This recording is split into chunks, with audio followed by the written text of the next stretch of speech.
எபேசியர் எழுதிய நிருபம் 1ஆம் அதிகாரம் 5ஆம் வசனத்தை வாசிப்போமாக. एफेसी की पत्री पहला अध्याय उसका 5वां वचन पढ़े. Let us read Ephesians 1st chapter the 5th verse. और अपनी इच्छा को ये सुमति के अनुसार हमें अपने लिए पहले से ठहराया कि यीशु मसीह के द्वारा हम उसके लेपालक पुत्र हो, having predestinated us unto the adoption of children by Jesus Christ to himself according to the good pleasure of his will. பிரியமானவருக்குள் தாம் தமக்கு தந்தருளின தம்முடைய கிருபையின் மகிமைக்கு புகழ்ச்சியாக தேவனுடைய பரிசுத்த நாமம் மகிமைப்படுவதாக. परमेश्वर का पवित्र नाम महिमा किया जाए. Praise be to God's holy name. இந்த வசனத்தில் முக்கியமாக 4 காரியங்களை நாம் பார்க்கின்றோம். इस वचन में खास तौर से 4 बातें हम देखते हैं. In this verse we see especially 4 things. ஒன்று பிரியமானவர், एक प्रिय लोग, One is beloved. இரண்டாவது கிருபை, दूसरा अनुग्रह, Second is grace. மூன்றாவது மகிமை, तीसरा महिमा, Third is glory. நாலாவது புகழ்ச்சி. चौथा प्रशंसा. And fourth is praise of his glory. இன்றைக்கு மகிமையை குறித்து நாம் சற்று சிந்திப்போமாக. आज जलाल के बारे में कुछ बातें हम ध्यान करें. Today we will meditate some things about the glory. கிருபையின் மகிமையின் புகழ்ச்சிக்காக ஆண்டவர் யாவற்றையும் செய்து முடித்தார் என்று பரிசுத்த வேதாகமம் சொல்லுகிறது. पवित्र शास्त्र बाइबल कहता है उसके अनुग्रह के प्रशंसा के विषय के लिए उसने सब कुछ हमारे लिए पूरा किया. The word of God says, to the praise of the glory of his grace, he has accomplished or completed all things. பிதாவாம் தேவனுக்கு ஒரு பெரிய புகழ்ச்சி வரப்போகிறது. पिता परमेश्वर के लिए बहुत बड़ा एक प्रशंसा का बात होने जा रहा है. A great glory is going to come to God the Father. அவர் பெரிய ஒரு மகிழ்ச்சியில் காணப்பட போகின்றார். और वो बहुत बड़ा एक आनंद में पाए जाने जा रहा है. He is going to be seen in a great joy. தேவனுக்கு மகிமை உண்டாகும். परमेश्वर के नाम की महिमा हो. Praise be to God's name. கர்த்தருடைய ரகசிய வருகையில் प्रभु यीशु मसीह के गुप्त आगमन में In the secret coming of Jesus, தேவனுடைய மனது நிறைவேறும் போது, जब परमेश्वर का मर्जी पूरा होगा, when the will of God will be completed, அதுவே பிதாவுக்கு மகிழ்ச்சியாக புகழ்ச்சியாக காணப்படுகின்றன. वो पिता परमेश्वर के लिए आनंद और प्रशंसा का विषय हो जाएगा. that will be a matter of joy and gladness to the Father. இதே குறித்து பரிசுத்த பவுல் சொல்லும்போது, इसके बारे में जब प्रेरित पौलुस कहता है, When St. Paul is talking about this, கர்த்தர் தாமே ஆரவாரத்தோடும் என்று நாம் வாசிக்கிறோம். प्रभु एक ललकार के साथ ऐसे हम पढ़ते हैं, we read that the Lord himself will descend with a shout. கர்த்தருடைய ஆரவாரத்தை நாம் பார்க்கின்றோம். प्रभु का ललकार के बारे में हम देखते हैं, We read about the shout of the Lord, பிரதான தூதனுடைய சத்தம், प्रधान दूत का आवाज, the shout of the archangel, தேவனுடைய எக்காலம், परमेश्वर का तुरी, and the trumpet of God. கர்த்தருடைய ஆரவாரம் என்பது பிதாவின் மகிழ்ச்சியை வெளிப்படுத்துகிறது. और प्रभु का वो जय जयकार की आवाज वो पिता का आनंद को प्रकट करता है. The joy of the Lord is revealed through that shout of the Lord. நாம் எதற்காக இந்த பூமியில் பிறந்தோம்? हम क्यों इस पृथ्वी में पैदा हुआ है? Why were we born in this world? நாம் பூமியில் பிறந்ததுக்கு ஏதாவது ஒரு நோக்கம் உண்டா? हम इस पृथ्वी में पैदा हुआ है, इसका परमेश्वर का बड़ा योजना है. There is a special purpose of God that we are born here. ஒரு பையனிடத்துல கேட்ட, நீ எதுக்காக பூமியில் பிறந்தாய் என்று. एक बच्चे से यूं पूछा गया कि तू क्यों इस पृथ्वी में जन्म लिया? A little boy was asked, why were you born on this earth? அவன் சொன்னான், பிரியாணி சாப்பிடும்படியாக. उसने ऐसा जवाब दिया, बिरयानी खाने के लिए मैं पैदा हुआ. He said, I have been born so that I can eat biryani. அவனுக்கு வேண்டியது பிரியாணி. वो तो बिरयानी चाहता है. He desired to eat biryani. இனி சிலர் சொல்லுவாங்க பணம் சம்பாதிக்கும்படியாக. और कुछ लोग यूं बोलेंगे कि वो पैसा कमाने के लिए पैदा हुआ है. Some people will say we were born so that we could earn சிலர் a lot of money. சொல்லுவார்கள், நான் ஒரு பெரிய மனிதனாக வெளிப்பட வேண்டும். कुछ लोग ऐसे बोलेंगे, मैं एक महान व्यक्ति होकर प्रकट होना चाहिए. Others will say to be revealed as a great man. இந்த இடத்தில் ஒரு மகிமையை நாம் பார்த்தோம். इस जगह में एक महिमा के बारे में हमने देखा. Here we are reading about a glory. கிருபையின் மகிமையின் புகழ்ச்சிக்காக, उसका अनुग्रह का महिमा की प्रशंसा के लिए, To praise of the glory of his grace we read here. அந்த மகிமை என்பது பிதாவின் மகிமை. ये जलाल परमेश्वर का महिमा है, पिता का महिमा है. That glory is the Father's glory. அந்த மகிமையானது நிறைவேற போகிறது. वो महिमा पूरा होने जा रहा है। That glory is going to be fulfilled very அதுவே soon. பிதாவுக்கு மகிழ்ச்சியாக காணப்படுகிறது. वो पिता के लिए आनंद का कारण बनने जा रहा That will है। be a cause of joy to the Father. இந்த மகிமையை எதை வெளிப்படுத்துகிறது? ये महिमा किसको दिखाता है? And what does this glory show? இந்த மகிமை பிதாவின் மனதை வெளிப்படுத்துகிறது. ये महिमा पिता के मन को प्रकट करता है। This glory shows the mind of God, the 16ஆம் Father. சங்கீதம் 9ஆம் வசனத்தை நாம் வாசிக்கும் பொழுது 16 भजन उसका 9वां वचन में पढ़ते हैं। When we read Psalm 16, the verse 9, 16ஆம் சங்கீதம் 9ஆம் வசனம், 16 भजन उसका 9वां वचन, 16th Psalm, 9th verse. அங்கே தேவனுடைய மனதை மகிமையோட ஒப்பிட்ட சங்கீதக்காரன் சொன்னார். वहां भजन संहिता वाला परमेश्वर का उस जलाल को परमेश्वर का मन के साथ तुलना करके बोलता है। There the psalmist is comparing the mind of God as the glory of God. इस कारण मेरे हृदय आनंदित और मेरा प्राण मगन हुआ, मेरा शरीर भी चैन से रहेगा। Therefore my heart is glad and my glory rejoiceth, my flesh also shall rest in hope. ஆகையால் என் இருதயம் பூரித்தது, என் இருதயம் பூரித்தது, என் மகிமை களி கூர்ந்தது, மகிமை களி கூர்ந்தது. அடுத்து என் மாம்சமும் நம்பிக்கையோட மாம்சமும் நம்பிக்கையோட தங்கியிருக்கும். தேவனுக்கு மகிமை உண்டாகட்டும். परमेश्वर का नाम की जलाल होवे। Praise be to God's name. என் மகிமை களி கூர்ந்தது. मेरा महिमा आनंद मना रहा है। My glory rejoiceth. அந்த மகிமை என்பது பிதாவின் மனதை வெளிப்படுத்துகிறது. वो महिमा पिता के मन को प्रकट करता है। That glory is revealing the mind of the பரிசுத்த Father. பவுல் கேட்டார், पौलुस ने ऐसे सवाल पूछा, Saint Paul asked, தேவனுடைய மனதை அறிந்தவன் யார்? परमेश्वर का मन को किसने जाना है? who has known the mind of God? எங்களுக்கோ அந்த மனது உண்டு. हमें वो मन है। But we have that mind. தேவனுடைய மனது என்ன? परमेश्वर का मन क्या है? What is this mind of God? தேவனுக்கு மகிமை. परमेश्वर की महिमा हुए। That is God, glory to God. பாவமில்லாத ஒரு சந்ததி உருவாக வேண்டும். पाप रहित एक वंशावली पैदा होना चाहिए। A seed should be born without sin. மல்கியா 2ஆம் அதிகாரம் 15ஆம் வசனத்தை வாசிக்கும் பொழுது मलाकी 2 का 15 वचन जब हम पढ़ते हैं, When we read in Malachi 2:15th verse, அவன் ஒருவனை அல்லவா படைத்தார், क्या उसने एक को नहीं सृजा? did he not create one? அவனில் ஜீவன் பரிபூர்ணமாக காணப்பட்டது, उसमें जीवन भरपूरी से दिखाई दिया। And he should have the residue of the Spirit. பின்ன ஏன் ஒருவனை படைத்தார்? फिर क्यों एक क्यों ही बनाया? Then why did he make one? பக்தியுள்ள சந்ததி பெரும்படித்தானே. इसलिए कि एक भक्ति की वंशावली उत्पन्न हो, That he might seek a godly seed. பக்தியுள்ள சந்ததி பெற வேண்டும். एक भक्ति के साथ एक वंशावली पैदा होना A चाहिए। godly seed has to be born. இதுதான் தேவனுடைய மனது. यही परमेश्वर का मन है। This is the mind of God. தேவனுடைய மனதில் பக்தியுள்ள சந்ததியை அவர் காண்கிறார், வரைந்தார். परमेश्वर का मन में एक भक्ति के साथ पाया जाने वाला वंशावली को उसने देखा। God saw in his mind a godly seed.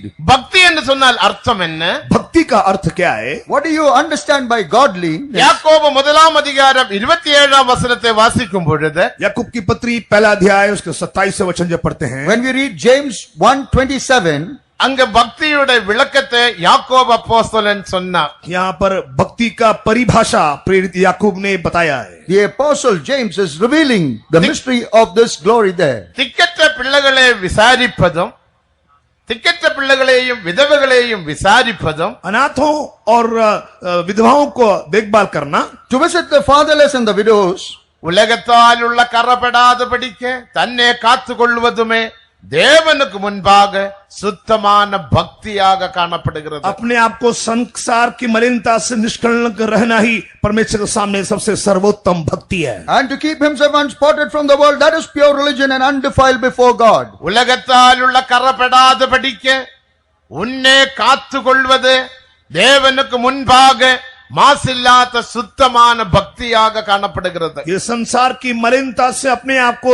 संभालना परमेश्वर के सामने एक निर्मल भक्ति है। To keep yourself unspotted from this world, that is before God, this godly seed. கரை இல்லாத ஒரு குரூப் അല്ലെങ്കിൽ கூட்டத்தார் உருவாக்கப்பட வேண்டும். एक निष्कलन या बेदाग एक झुंड उत्पन्न किया जाना चाहिए. A group of people have to be formed who are without any அவர்கள் spot. இந்த உலகத்தில் பிறந்து, वो लोग इस दुनिया में पैदा होके, They have to be born in this earth. அவர்கள் இந்த உலகத்தில் வளர்ந்து, वो लोग इस दुनिया में बढ़ते हुए They have to grow in this earth. பாவமில்லாத ஒரு ஜீவியம் செய்ய வேண்டும். पाप रहित एक जीवन बिताना चाहिए. And they have to live a life which is without sin. அதுதான் தேவனுடைய மணவாட்டி. वही परमेश्वर का दुल्हन, She is the bride of Christ, God. அதுதான் சீயோனும் எருசலேமும். वही सियोन और यरूशलेम है. That is Zion and Jerusalem. அவர்தான் நானும் நீங்களும். वही मैं और आप है. That is me and you. அதுதான் சபையின் நோக்கம். वही कलीसिया का मकसद है, That is the उद्देश्य purpose of है. the church. பக்தி உள்ள சந்ததியை பெறும்படி தானே. एक भक्ति के साथ एक वंशावली पैदा किया जाने के लिए. So that a godly seed may be caused to ஏன் be born. ஒருவனை படைத்தார்? क्यों एक ही को बनाया? Why was one made? அவரில் ஜீவன் பரிபூர்ணமாக காணப்பட்டது. उसके उसमें जीवन भरपूरी के साथ दिखाई दिया. Life was seen complete in him. கோடா கோடி தூதர்களை சிருஷ்டித்தது போல மனுஷனை சிருஷ்டித்திருக்கலாமே. हजारों हजारों फरिश्तों को जैसे बनाया वैसे मनुष्य को बना सकता As था. crores and crores of angels were made, God could have made man. ஆனால் ஒருவனை படைத்தார். लेकिन एक ही को बनाया. But he made only one. எப்படி அவனை படைத்தார்? कैसे उसको बनाया? How did he make him? தமது சாயலாகவும் தமது ரூபத்தின்படியும் தேவன் ஆதாமை படைத்தார். अपने स्वरूप और समानता में परमेश्वर ने आदम को सृजा. God created Adam in his own image and likeness. எதற்காக? किस लिए? What for? பக்தி உள்ளவனாக நீ மாற்றப்பட வேண்டும். तू एक भक्तिमान बनना चाहिए. So that you can be turned into a நீ இந்த godly man. உலகத்தில் ஜீவிக்க வேண்டும். तू इस दुनिया में जीवित रहना He है. has to live in this world. நீ உலகத்திலே வேலைகள் செய்ய तू வேண்டும். दुनिया के कामों को करना He चाहिए. has to do the works in this earth. ஆனாலும் பாவமில்லாத ஜீவியம் நீ செய்ய வேண்டும். लेकिन फिर भी तू एक पाप निष्पाप जीवन बिताना चाहिए. But in spite of that, you have to live a life without sin. இதுதான் தேவனுடைய மனது. यही परमेश्वर का मन है. This is the mind of God. தேவனுக்கு மகிமை. परमेश्वर का नाम का जलाल होवे. Praise be to God's name. எல்லாவற்றையும் சிருஷ்டிக்கிறதுக்கு முன்னமே, सारी बातों को सृष्टि करने से पहले, Before he created everything, பரலோகம் சிருஷ்டிக்கிறதுக்கு முன்னமே, स्वर्ग सृष्टि करने के पहले, before creating the heavens, திருத்துவ தேவன் காணப்பட்டார். तृतीय परमेश्वर वहाँ पाया गया. the triune God was found. அவர் அனாதி தேவனாக वो காணப்பட்டார். सनातन परमेश्वर होकर दिखाई दिया. He was seen as eternal God. ஆதியில் தேவன் வானத்தையும் பூமியையும் சிருஷ்டித்தார். आदि में परमेश्वर ने आसमान और पृथ्वी को सृजा. In the beginning, God created the heaven and the நமது earth. தேவன் ஆதியின் தேவன் அல்ல. हमारा परमेश्वर आदि का परमेश्वर नहीं है. Our God is not the God of the beginning. அவர் அனாதி தேவனாக காணப்படுகிறார். वो सनातन परमेश्वर होकर दिखाई दे रहा He है. is seen as eternal அனாதி God. தேவனே உனக்கு அடைக்கலம். सनातन परमेश्वर तेरे लिए शरण स्थान है. The eternal God is your refuge. அனாதி தேவனே உன்னை தாங்குவார். सनातन परमेश्वर तुझे थामे रहेगा. The eternal God will see you and பரலோகம் protect you. உருவாக்குறதுக்கு முன்னமே தேவன் காணப்பட்டார். स्वर्ग लोक तैयार किए जाने से पहले परमेश्वर दिखाई दिया.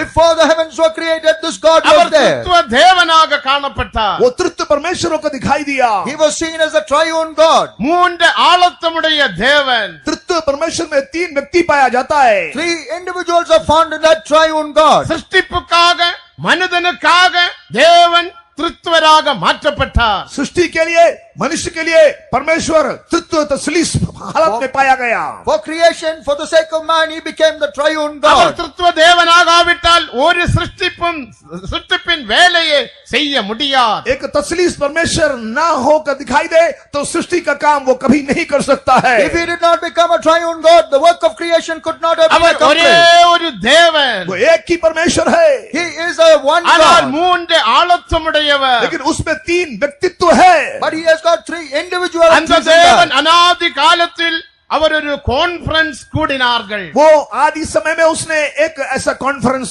उनके बीच में हुआ.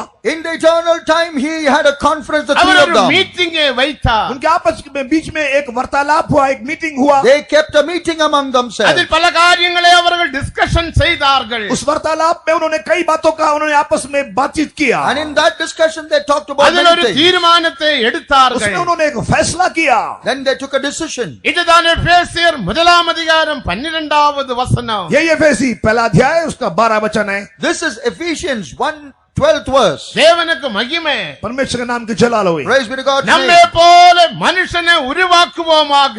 हमारे जैसे एक मनुष्य को बनाए। Let us make man like us. தேவனுக்கு மகிமை. प्रभु के नाम की जलाल हुई। Praise be to ஒரு God's name. பாவமில்லாத சந்ததியை உருவாக்குவோமாக. एक निष्पाप संतान को उत्पन्न करे।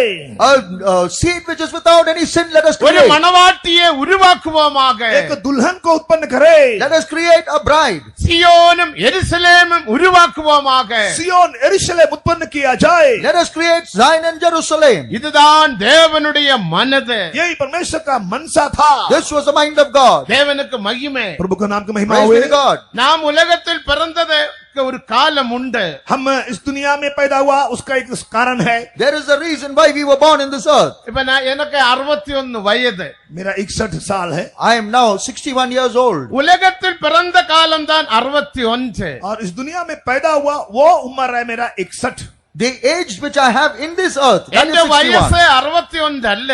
मेरा उम्र 61 नहीं है। My age is actually not 61 உங்களுடைய years. வயதும் அந்த வயது அல்ல. आपका उम्र भी वो जैसा आपका है वैसा नहीं है। And your age is also not what you are நீங்கள் accounting. எப்போது உள்ளவர்கள்? आप कब के हैं? From when are you existing? நீங்கள் எப்போது காணப்பட்டீர்கள்? आप किस कब पाया गया? When were you seen? 61 வயது அல்ல. 61 उम्र नहीं, Not 61 years of அது age. உலகத்தில் பிறந்ததான ஒரு காலம். वो इस दुनिया में पैदा हुआ एक समय है। That is the time that I am in this earth. அதனால தான் எபேசியர் 1 அதிகாரம் 4 வசனத்தை வாசிக்கும் பொழுது इसलिए एफएसी पहला अध्याय उसका 4था वचन जब हम पढ़ते हैं, That is why when we read in Ephesians 1st chapter the 4th verse, அன்பில் பரிசுத்தமுள்ளவரும் குற்றமற்றவருமாய் இருக்கும்படிக்கு உலக தோற்றத்துக்கு முன்னமே கிறிஸ்துவில் நம்மை தெரிந்தெடுத்தார். प्रेम में पवित्र निर्दोष निष्कलंक होने के लिए जगत की उत्पत्ति से पहले उसने हमको चुन लिया। according as he has chosen us in him before the foundation of the world, that we should be holy and without blame before him நீ in அன்பில் love. பரிசுத்தமுள்ளவனாக குற்றமற்றவனாக காணப்பட வேண்டும். तू इसलिए निर्दोष निष्कलंक होकर दिखाई देना You should be चाहिए। holy and without blame in love before him. உலக தோற்றத்துக்கு முன்னமே जगत की उत्पत्ति से पहले Before the foundation of the world, கிறிஸ்துவில் நம்மை தெரிந்தெடுத்தார். मसीह यीशु में उसने हमको चुन लिया। he has chosen us in Christ Jesus. நம்முடைய பூர்வீகத்தை நாம் பார்க்கும் பொழுது हमारे पुराने बातों को हम देखने से,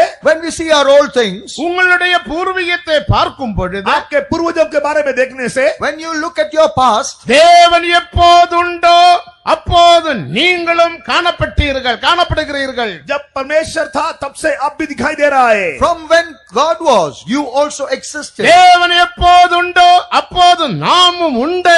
जब से परमेश्वर है तब से हम भी है। From the time that God was, we also அதை existed. விசுவாசிக்கிறவங்க கரங்களை உயர்த்தி அல்லேலூயா சொல்லுங்கள். वो विश्वास करने वाले हाथ उठा के हालेलुया बोले। Those who believe that, lift up your hands and say hallelujah. எப்போது தேவன் உண்டோ அப்போது நானும் நீங்களும் உண்டு. जब से परमेश्वर है तब से मैं और आप मौजूद है। From the time that God was, you and I exist. பரலோகம் இல்லையே, பரலோகம் இல்லை. स्वर्ग नहीं है, There is no heaven. பூமியும் இல்லை. भूमि भी नहीं, There is no earth. அப்போது எங்கோது நாம் காணப்பட்டோம்? तो हम कहाँ दिखाई दिए? Where were we then seen? தேவனுடைய மனதில் காணப்பட்டோம். हम परमेश्वर के मन में पाए गए थे। We were seen in the mind of God. பிரியமானவருக்குள் என்ற ஒரு வார்த்தையை நாம் பார்த்தோம். प्रिय व्यक्ति में ऐसा एक वचन वहां देखते हैं। In the beloved, a word is seen like that. பிரியமானவர் என்பது இயேசு கிறிஸ்துவை வெளிப்படுத்துகிறது. वो जो लेपालक पुत्र या प्रिय व्यक्ति जो यीशु मसीह को दिखाता है। That beloved is talking about Jesus Christ. தேவனுக்கு மகிமை. प्रभु के नाम की महिमा हो। Praise be to God. பாவமில்லாத ஜீவியம் செய்யும்படியாக, வியாதி இல்லாத ஜீவியம் செய்யும்படியாக நீ உலகத்தில் பிறந்தாய் என்பது மறந்து விடாதே. पाप रहित और बीमारी के रहित एक जीवन बिताने के लिए आप इस दुनिया में पैदा हुआ है, इस बात को अपन नहीं भूलना चाहिए। Do not forget that you were born into this earth so that you could live without sin and sickness. இப்போது எங்கு பார்த்தாலும் பாவமும் வியாதியும். अब हम चारों तरफ देखें तो हर जगह पाप है Now और wherever बीमारी we है। look, we can see that there is sin and இயேசுவை sickness. நோக்கி பாருங்கள். यीशु मसीह की ओर देखिए। Look unto Jesus. இயேசுவில் வியாதி இல்லை. यीशु मसीह में बीमारी नहीं, There is no sickness in Jesus. இயேசுவில் பலவீனம் இல்லை. यीशु मसीह में कमजोरी नहीं। There is no weakness in Jesus. ஏதன் தோட்டத்தை நோக்கி பாருங்கள். एदन के बगीचा की ओर देखिए। Look at the Garden of Eden. ஏதன் தோட்டத்திலும் வியாதி இல்லை. एदन के बगीचा में बीमारी नहीं। In the Garden of Eden, there is no மகா sickness. பரிசுத்த ஸ்தலத்தை நோக்கி பாருங்கள். अति पवित्र स्थान को देखिए. Look into the most holy place. அங்கேயும் வியாதி இல்ல. वहाँ बीमारी नहीं. There also there is no sickness. தேவனுக்கு மகிமை. प्रभु का नाम की जलाल हुई. Praise be to God's name. இதே மாம்ச சரீரத்தில் ஒரு பாவமில்லாத ஜீவியம் செய்யும்படியாக தேவன் நம்மை அழைத்தார். इसी शरीर में पाप रही जीवन बिताने के लिए परमेश्वर ने हमको बुलाया है. God has called us so that we may live a life which is without sin அதற்காக in இயேசு this body. கிறிஸ்து கல்வாரியில் நமக்காக மரித்தார். உசிக்க- அடக்கம் பண்ணப்பட்டு மூன்றாம் நாளில் உயிர்த்தெழுந்தார். उसी के वास्ते यीशु मसीह कलवरी स्थल पर बलिदान हुआ और मर गया. हमारे लिए तीसरा दिन मुर्दों में से जिंदा जी उठा. For that Jesus died on the cross of Calvary, and on the third day he was risen again. தேவனுக்கு மகிமை. प्रभु का नाम महिमा हो. Praise to God. எபேசியர் 5ஆம் அதிகாரம் 26ஆம் வசனத்தை வாசிக்கும் பொழுது एफएससी 5वां अध्याय उसका 26वां वचन जब पढ़ते When we हैं, read Ephesians 5:26, கரை திரை முதலானது ஒன்றுமில்லாமல் பிழையற்றது மகிமையுள்ள சபைக்காக தம்மே தாமே ஒப்பு கொடுத்தார் என்று வாசிக்கிறோம். दाग जुरी और कलंक के बगैर एक निर्दोष कलीसिया के लिए यीशु मसीह अपने आप को बलिदान दे दिया, ऐसे हम पढ़ते हैं. we read that so that he presented to himself a glorious church, not having spot or wrinkle, he gave himself. தேவனுக்கு மகிமை. प्रभु का नाम महिमा होवे. Praise be to God. ஆகையால் தேவனுடைய மனதை நோக்கி பாருங்கள். इसलिए परमेश्वर का मन को देखिए.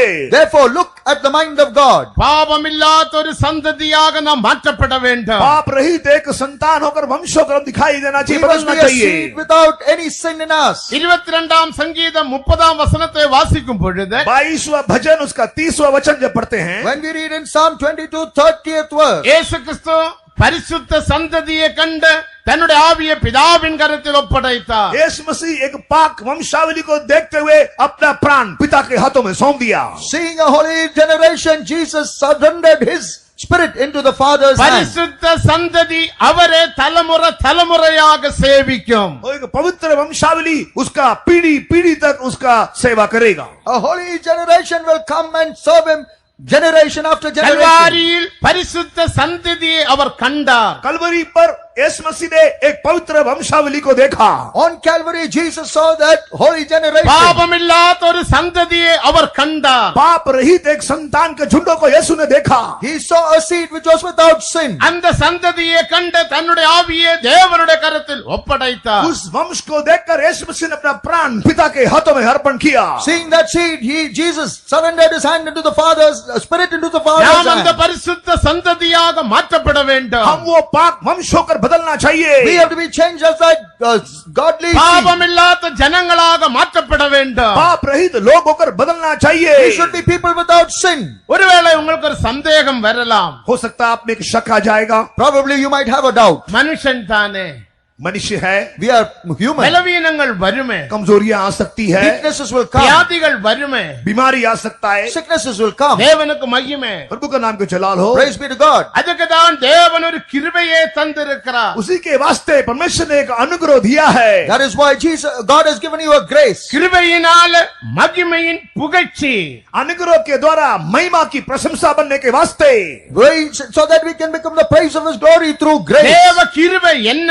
प्रभु का फजल क्या है? What is this grace of God? புதிய ஏற்பாட்டில் காணப்படுகிறது தேவ கிருபை. नया नियम में जो दिखाई दे रहा है वही परमेश्वर का फजल है. What is seen in the New Testament is the grace of God. என் கிருபை உனக்கு போதும் என்று ஆண்டவர் சொன்னார். परमेश्वर ने बोला मेरा फजल तेरे लिए बहुत है. God said, my grace is sufficient for you. நீ பாவமில்லாத ஜீவியம் செய்யும்படியாக என் கிருபை உனக்கு तू போதும். पाप रहित जीवन बिताने के लिए मेरा अनुग्रह तेरे लिए काफी है. So that you can live a life without sin. My grace is sufficient for you. பலவீனமில்லாத ஜீவியம் செய்யும்படியாக என் கிருபை உனக்கு போதும். कमजोरी के बिना एक जीवन बिताने के लिए तेरे लिए मेरा अनुग्रह काफी है. To live a life without any weaknesses. My grace is sufficient for you. நீ சோர்ந்து போகாமல், தைரியப்பட்டு போகாமல், அவிசுவாசத்தில் போகாமல், தேவனை விட்டு விலகாமல், பின்மாற்றத்தில் போகாமல் ஜீவிக்கும்படியாக என் கிருபை உனக்கு போதும். तू थके बगैर, निराश हुए बगैर, पीछे हटे बगैर, परमेश्वर से दूर जाए बगैर रहने के लिए परमेश्वर का अनुग्रह काफी है. So that you do not backslide, you do not become weak, you do not go away, Yet without any weakness so that you can serve. இந்த My grace is கிருபை பழைய sufficient. ஏற்பாட்டில் இல்ல. ये फजल पुराने नियम में नहीं है। This grace was not there in the Old Testament. தேவனுக்கு மகிமை. प्रभु का नाम की जलाल होवे। Praise to பழைய God. ஏற்பாட்டில் காணப்பட்டது தேவனுடைய இரக்கம். पुराने नियम में जो दिखाई दिया है परमेश्वर का करुणा है। In the Old Testament we see the mercy of God. தேவனுக்கு மகிமை. प्रभु का जलाल होवे। Praise be to God. ஆசரிப்பு கூடாரத்தை நாம் பார்க்கும் பொழுது मिलाप वाले तंबू को जब देखते हैं, When we see the Ark of the Covenant மகா பரிசுத்த ஸ்தலத்தில் अति पवित्र स्थान में in the most holy place, உடன்படிக்கை பற்றியே பார்க்கின்றோம். वाचा का संदूक को देखते हैं, we see the Ark of the Covenant there. அதற்கு ஒரு மூடி உண்டு. उसका एक ढकना है। That had a lid. அந்த மூடிக்கு பேர் கிருபையின் ஆசனம். उस ढक्कन का नाम है अनुग्रह का तख्त, अनुग्रह का आसन। That is the mercy seat it was called. தேவனுக்கும் தமிழிலும் மலையாளத்திலும் கிருபாசனம் என்று எழுதப்பட்டாலும் கூட तमिल और दूसरे भाषा में कृपासन ऐसे लिखा है, फिर भी Even though in Malayalam and Tamil it is written as throne of grace, ஆங்கிலத்தில் மேக்ஸி சீட் என்று எழுதப்பட்டிருக்கிறது.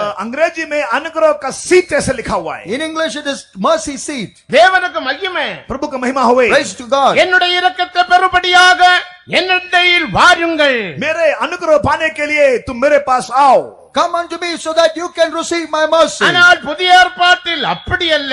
नया नियम में ऐसा नहीं है। But in New Testament it is not like that. எபிரேயர் 4 அதிகாரம் 16 வசனத்தை வாசிக்கும் பொழுது इब्रानी 4:16 जब पढ़ते हैं, When we read Hebrews 4:16, என்னுடைய சகாயத்தை பெற்றுக் கொள்ளும்படியாக கிருபையின் சிங்காசனத்தில் வாருங்கள். मेरा सहायता पाने के लिए अनुग्रह के सिंहासन के पास आए। come unto the throne of grace so that you may receive help from me. என் கிருபையை பெற்றுக் கொள்ளும்படியாக मेरा कृपा पाने के लिए, To receive my grace. Maxi சீட்டுக்கு வாருங்கள் என்று தேவன் அழைக்கவில்லை. मेरा कृपा पाने के लिए अनुग्रह के सीट के कृपा के सीट के पास आओ, ऐसे परमेश्वर ने नहीं बुलाया। God is not asking us to come now to the mercy seat to receive கிருபையின் grace. சிங்காசனத்துக்கு வாருங்கள். कृपा के सिंहासन के पास आओ। Come to the throne of grace. நான் உனக்கு கிருபையின் சிங்காசனமாக காணப்படுகிறேன். मैं तेरे लिए अनुग्रह का सिंहासन होकर दिखाई दे रहा है। I am seen as the throne of grace for you. இயேசுவே கிருபையின் சிங்காசனம். यीशु मसीह अनुग्रह का आसन है। Jesus himself is the throne of நீ grace. பலவீனன் என்று சொல்லாதே. तू कमजोर हो ऐसा मत बोल।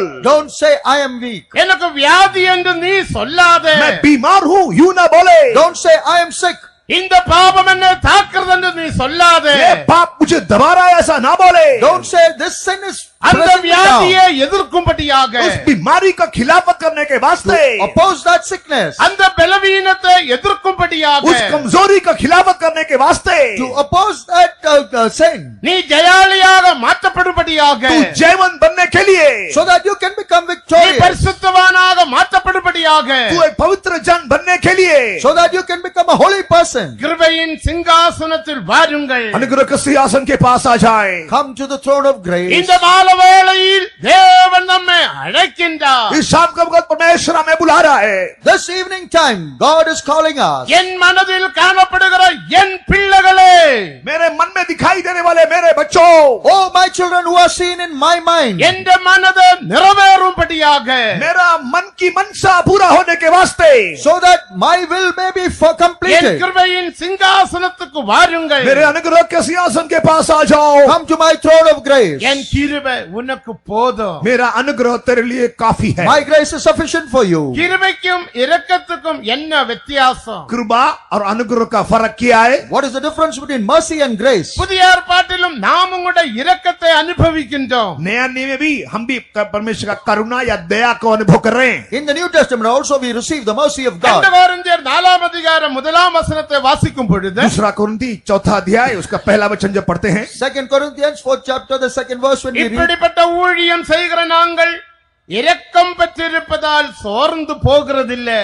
हम लोग इस प्रकार का अनुग्रह दया पाए हैं, इसीलिए हम हियाव नहीं छोड़ते। because we who have received such a ministry, we have received mercy, therefore we do not faint. இப்படிப்பட்ட ஊழியம் செய்கிற நாங்கள் ऐसा सेवा करने वाले हम लोग, We who have received such a mercy as the word இரக்கம் ministry, பெற்றிருப்பதால் हम परमेश्वर से कृपा दया पाए इसलिए so that because we have received mercy from சோர்ந்து God, போகிறதில்லை. हम बेदिलेर नहीं होते, निराश नहीं होते। we are not discouraged. நமக்கும் தேவனுடைய இரக்கம் தேவை. हमें प्रभु का दया चाहिए, We also receive the mercy. We need the தேவனுடைய mercy of கருணை God. தேவை. प्रभु का करुणा चाहिए। We need the mercy of God. தேவனுக்கு மகிமை. प्रभु का नाम की जलाल होवे। Praise be to God's name. கிருபைக்கும் இரக்கத்துக்கும் என்ன வித்தியாசம்? कृपा और दया का फर्क क्या है? What is the difference between mercy and grace? இப்போ ஒரு பிச்சைக்காரன் வந்து ये भी एक भिखारी आके Now a beggar is coming. அவன் ஏதாவது கேட்கிறான், ஒரு 5 ரூபாய் கேட்கிறான் என்று வைத்துக் கொள்ளுங்க. मान लीजिए आपसे 5 रुपये मांग रहा है वो। And suppose he's asking you for 5 rupees. நீங்க 5 ரூபாய்க்கு பதிலாக ஒரு 10 ரூபாய் கொடுக்கறீங்கன்னு வெச்சு கொள்ளுங்க. मान लीजिए 5 रुपए के बदले में आप उसको 10 रुपया दे दिया। Instead of 5, let us say you are giving 10 rupees. அவன் 5 ரூபாய் கேட்டான், वो तो 5 रुपए मांगा था, He asked for 5 நீங்க rupees. 10 ரூபாய் கொடுக்கறீங்க. आप उसको 10 रुपए दे रहे हैं। You are giving 10 rupees. அவனுக்கு என்ன சந்தோஷம், उसको कितना खुशी होगा, How happy he will அவன் be. என்ன சொல்லுவான்? वो क्या बोलेगा? What will he say? ஓ இவன் ரொம்ப இரக்கமுள்ள ये மனுஷன், बहुत दयालु मनुष्य है। This person is very merciful. தேவனுக்கு மகிமை. प्रभु का नाम महिमा हुए। Praise be to God's name. ஏதாவது கேட்டால் கொடுப்பது தான் இரக்கம். कुछ मांगने से दे देना वही करुणा है, दया दिखाना है। Mercy means that when somebody asks something, you give it. மனுஷனுடைய கஷ்டத்தில் அவனுக்காக இறங்குவதே இரக்கம். मनुष्य के कष्ट के हालात में उसके ऊपर दया दिखाना ही कृपा है। And when a person is going through some trouble, when you are with that person, you are ஆனால் showing mercy. கிருபை அதல்ல. लेकिन अनुग्रह वो नहीं है। But grace is not இப்ப that. அந்த பிச்சைக்காரனை பார்த்து, उस भिखारी को देख के Seeing that beggar, நீ இதுவரைக்கும் பிச்சை எடுத்தாய், तू अभी तक ऐसे भीख मांगता रहा, till now you were begging. இனி நீ பிச்சை எடுக்காத. अब तू भीख नहीं लेना। Now you do not beg எந்த anymore. சொத்தெல்லாம் உனக்கு நான் எழுதி தருகிறேன். मेरा सारा दौलत जायदाद मैं तुझे लिख के दे रहा हूँ। All my inheritance, my wealth, I am writing and giving it to எனக்கு you. ஒரு ஹோண்டா கார் உண்டு, मेरे पास एक होंडा कार है, I have a Honda அது car. உனக்கு தருகிறேன். मैं तुझे दे रहा हूँ। That also I am giving you. பேங்க்ல எனக்கு நிறைய லட்சம் ரூபாய் உண்டு, बैंक में मुझे लाखों रुपए है, In the bank I have lakhs of rupees. அது உனக்கு தருகிறேன். वो भी मैं तुझे दे रहा हूँ। That also I am giving you. நான் உன்னுடைய இடத்தில் நான் ஒரு தரித்திரனாக மாற்றப்படுகிறேன். मैं तेरे जगह में मैं एक दरिद्र बन जाऊंगा। In your place, I become a beggar. உன்னுடைய இடத்தில் நான் தரித்திரனாக மாற்றப்பட்டு எனக்குள்ளதெல்லாம் உனக்கு நான் தருகிறேன் என்று சொன்னால் அதுவே கிருபை. यदि उस दरिद्र हालात में उसका जगह लेकर अपना सब कुछ उसको दे देता है, वही अनुग्रह ऐसे कहलाया जाएगा। If in the place of that beggar, you take his place and give everything of yours to him, that நமது is இயேசு grace. கிறிஸ்து அப்படி செய்தார். प्रभु यीशु मसीह ने ऐसा ही किया। Our Jesus did that. கிருபையின் விளக்கம் 2 கொரிந்தியர் 8 அதிகாரம் 9 வசனத்தில் நாம் வாசிக்கிறோம். अनुग्रह का परिभाषा 2 कोरिन्थी 8 अध्याय 5 वचन में पढ़ते हैं। In 2 Corinthians 8 chapter, the 5th verse, we are reading a description about this grace. அதுதான் கிருபையின் விளக்கம். वही अनुग्रह का परिभाषा है। And that is the definition of this grace. வாசி. पढ़िए। और जैसी हमने आशा की थी वैसे ही नहीं, वरन उन्होंने प्रभु को फिर परमेश्वर की इच्छा से हमको भी अपने तय दे दिया. For ye know the grace of our Lord Jesus Christ, that though he was rich, yet for your sakes he became poor, that ye through his poverty might be rich. நம்முடைய கர்த்தராகிய இயேசு கிறிஸ்துவின் கிருபையை அறிந்திருக்கிறீர்களே. நமது கர்த்தராகிய இயேசு கிறிஸ்துவின் கிருபையை நீங்கள் அறிந்திருக்கிறீர்களே. அவர் ஐஸ்வர்யமுள்ளவனாயிருந்தும் அவர் ஐஸ்வர்யமுள்ளவனாயிருந்தும் वो अनुग्रह का वो धनवान होने के बावजूद, Even though he was rich, நீங்கள் அவருடைய தரித்திரத்தினாலே நீங்கள் அவருடைய தரித்திரத்தினாலே तुम उसके गरीबी की वजह से through his poverty's due, ஐஸ்வர்யவான்களாகும்படிக்கு ஐஸ்வர்யவான்களாகும்படி तुम धनवान होने के that वास्ते you might become rich, உங்கள் நிமித்தம் தரித்திரரானாரே. உங்கள் நிமித்தம் அவர் தரித்திரனாக மாற்றப்பட்டார். वो तुम्हारे लिए वो दरिद्र बन गया, गरीब बन गया। for your sakes he became poor. அவருடைய ஐஸ்வர்யம் நமக்கு தந்தார். उसका धन हमको दे दिया। He gave his riches to us. அவர் தரித்திரனாக மாற்றப்பட்டார். वो कंगाल बन गया। He became poor, இயேசுவை போல நம்மை மாற்றும்படியாக यीशु मसीह के समान हमें बनाने के लिए। so that he may make us like Jesus. இயேசு பாவம் இல்லாதவர். यीशु पाप रहित है। Jesus is without sin. நேற்றைக்கு கேட்டோமே, कल हमने सुना था Yesterday we heard, இயேசுவினுடைய மனதில் பாவம் இல்லை. यीशु मसीह के मन में पाप नहीं। even in the mind of Jesus there is no sin. இயேசுவினுடைய இருதயத்தில் பாவம் இல்லை. यीशु मसीह के हृदय में पाप नहीं। In the heart of Jesus there is no இயேசு sin. சரீரத்தில் பாவம் செய்யவில்லை. यीशु शरीर में कोई पाप नहीं किया। And even in his body Jesus did பாவம் not sin. இல்லாத மனிதன் இயேசு கிறிஸ்து. पाप रहित एक व्यक्ति यीशु मसीह है। Jesus Christ is the one without sin. பலரும் சாட்சி சொன்னார்கள். कई लोगों ने गवाही दिया, Many gave அவரில் testimony. பாவம் இல்லை, ஆனபடியினால் அவன் நீதிமான். उसमें कोई पाप नहीं है इसलिए वो धर्मी है।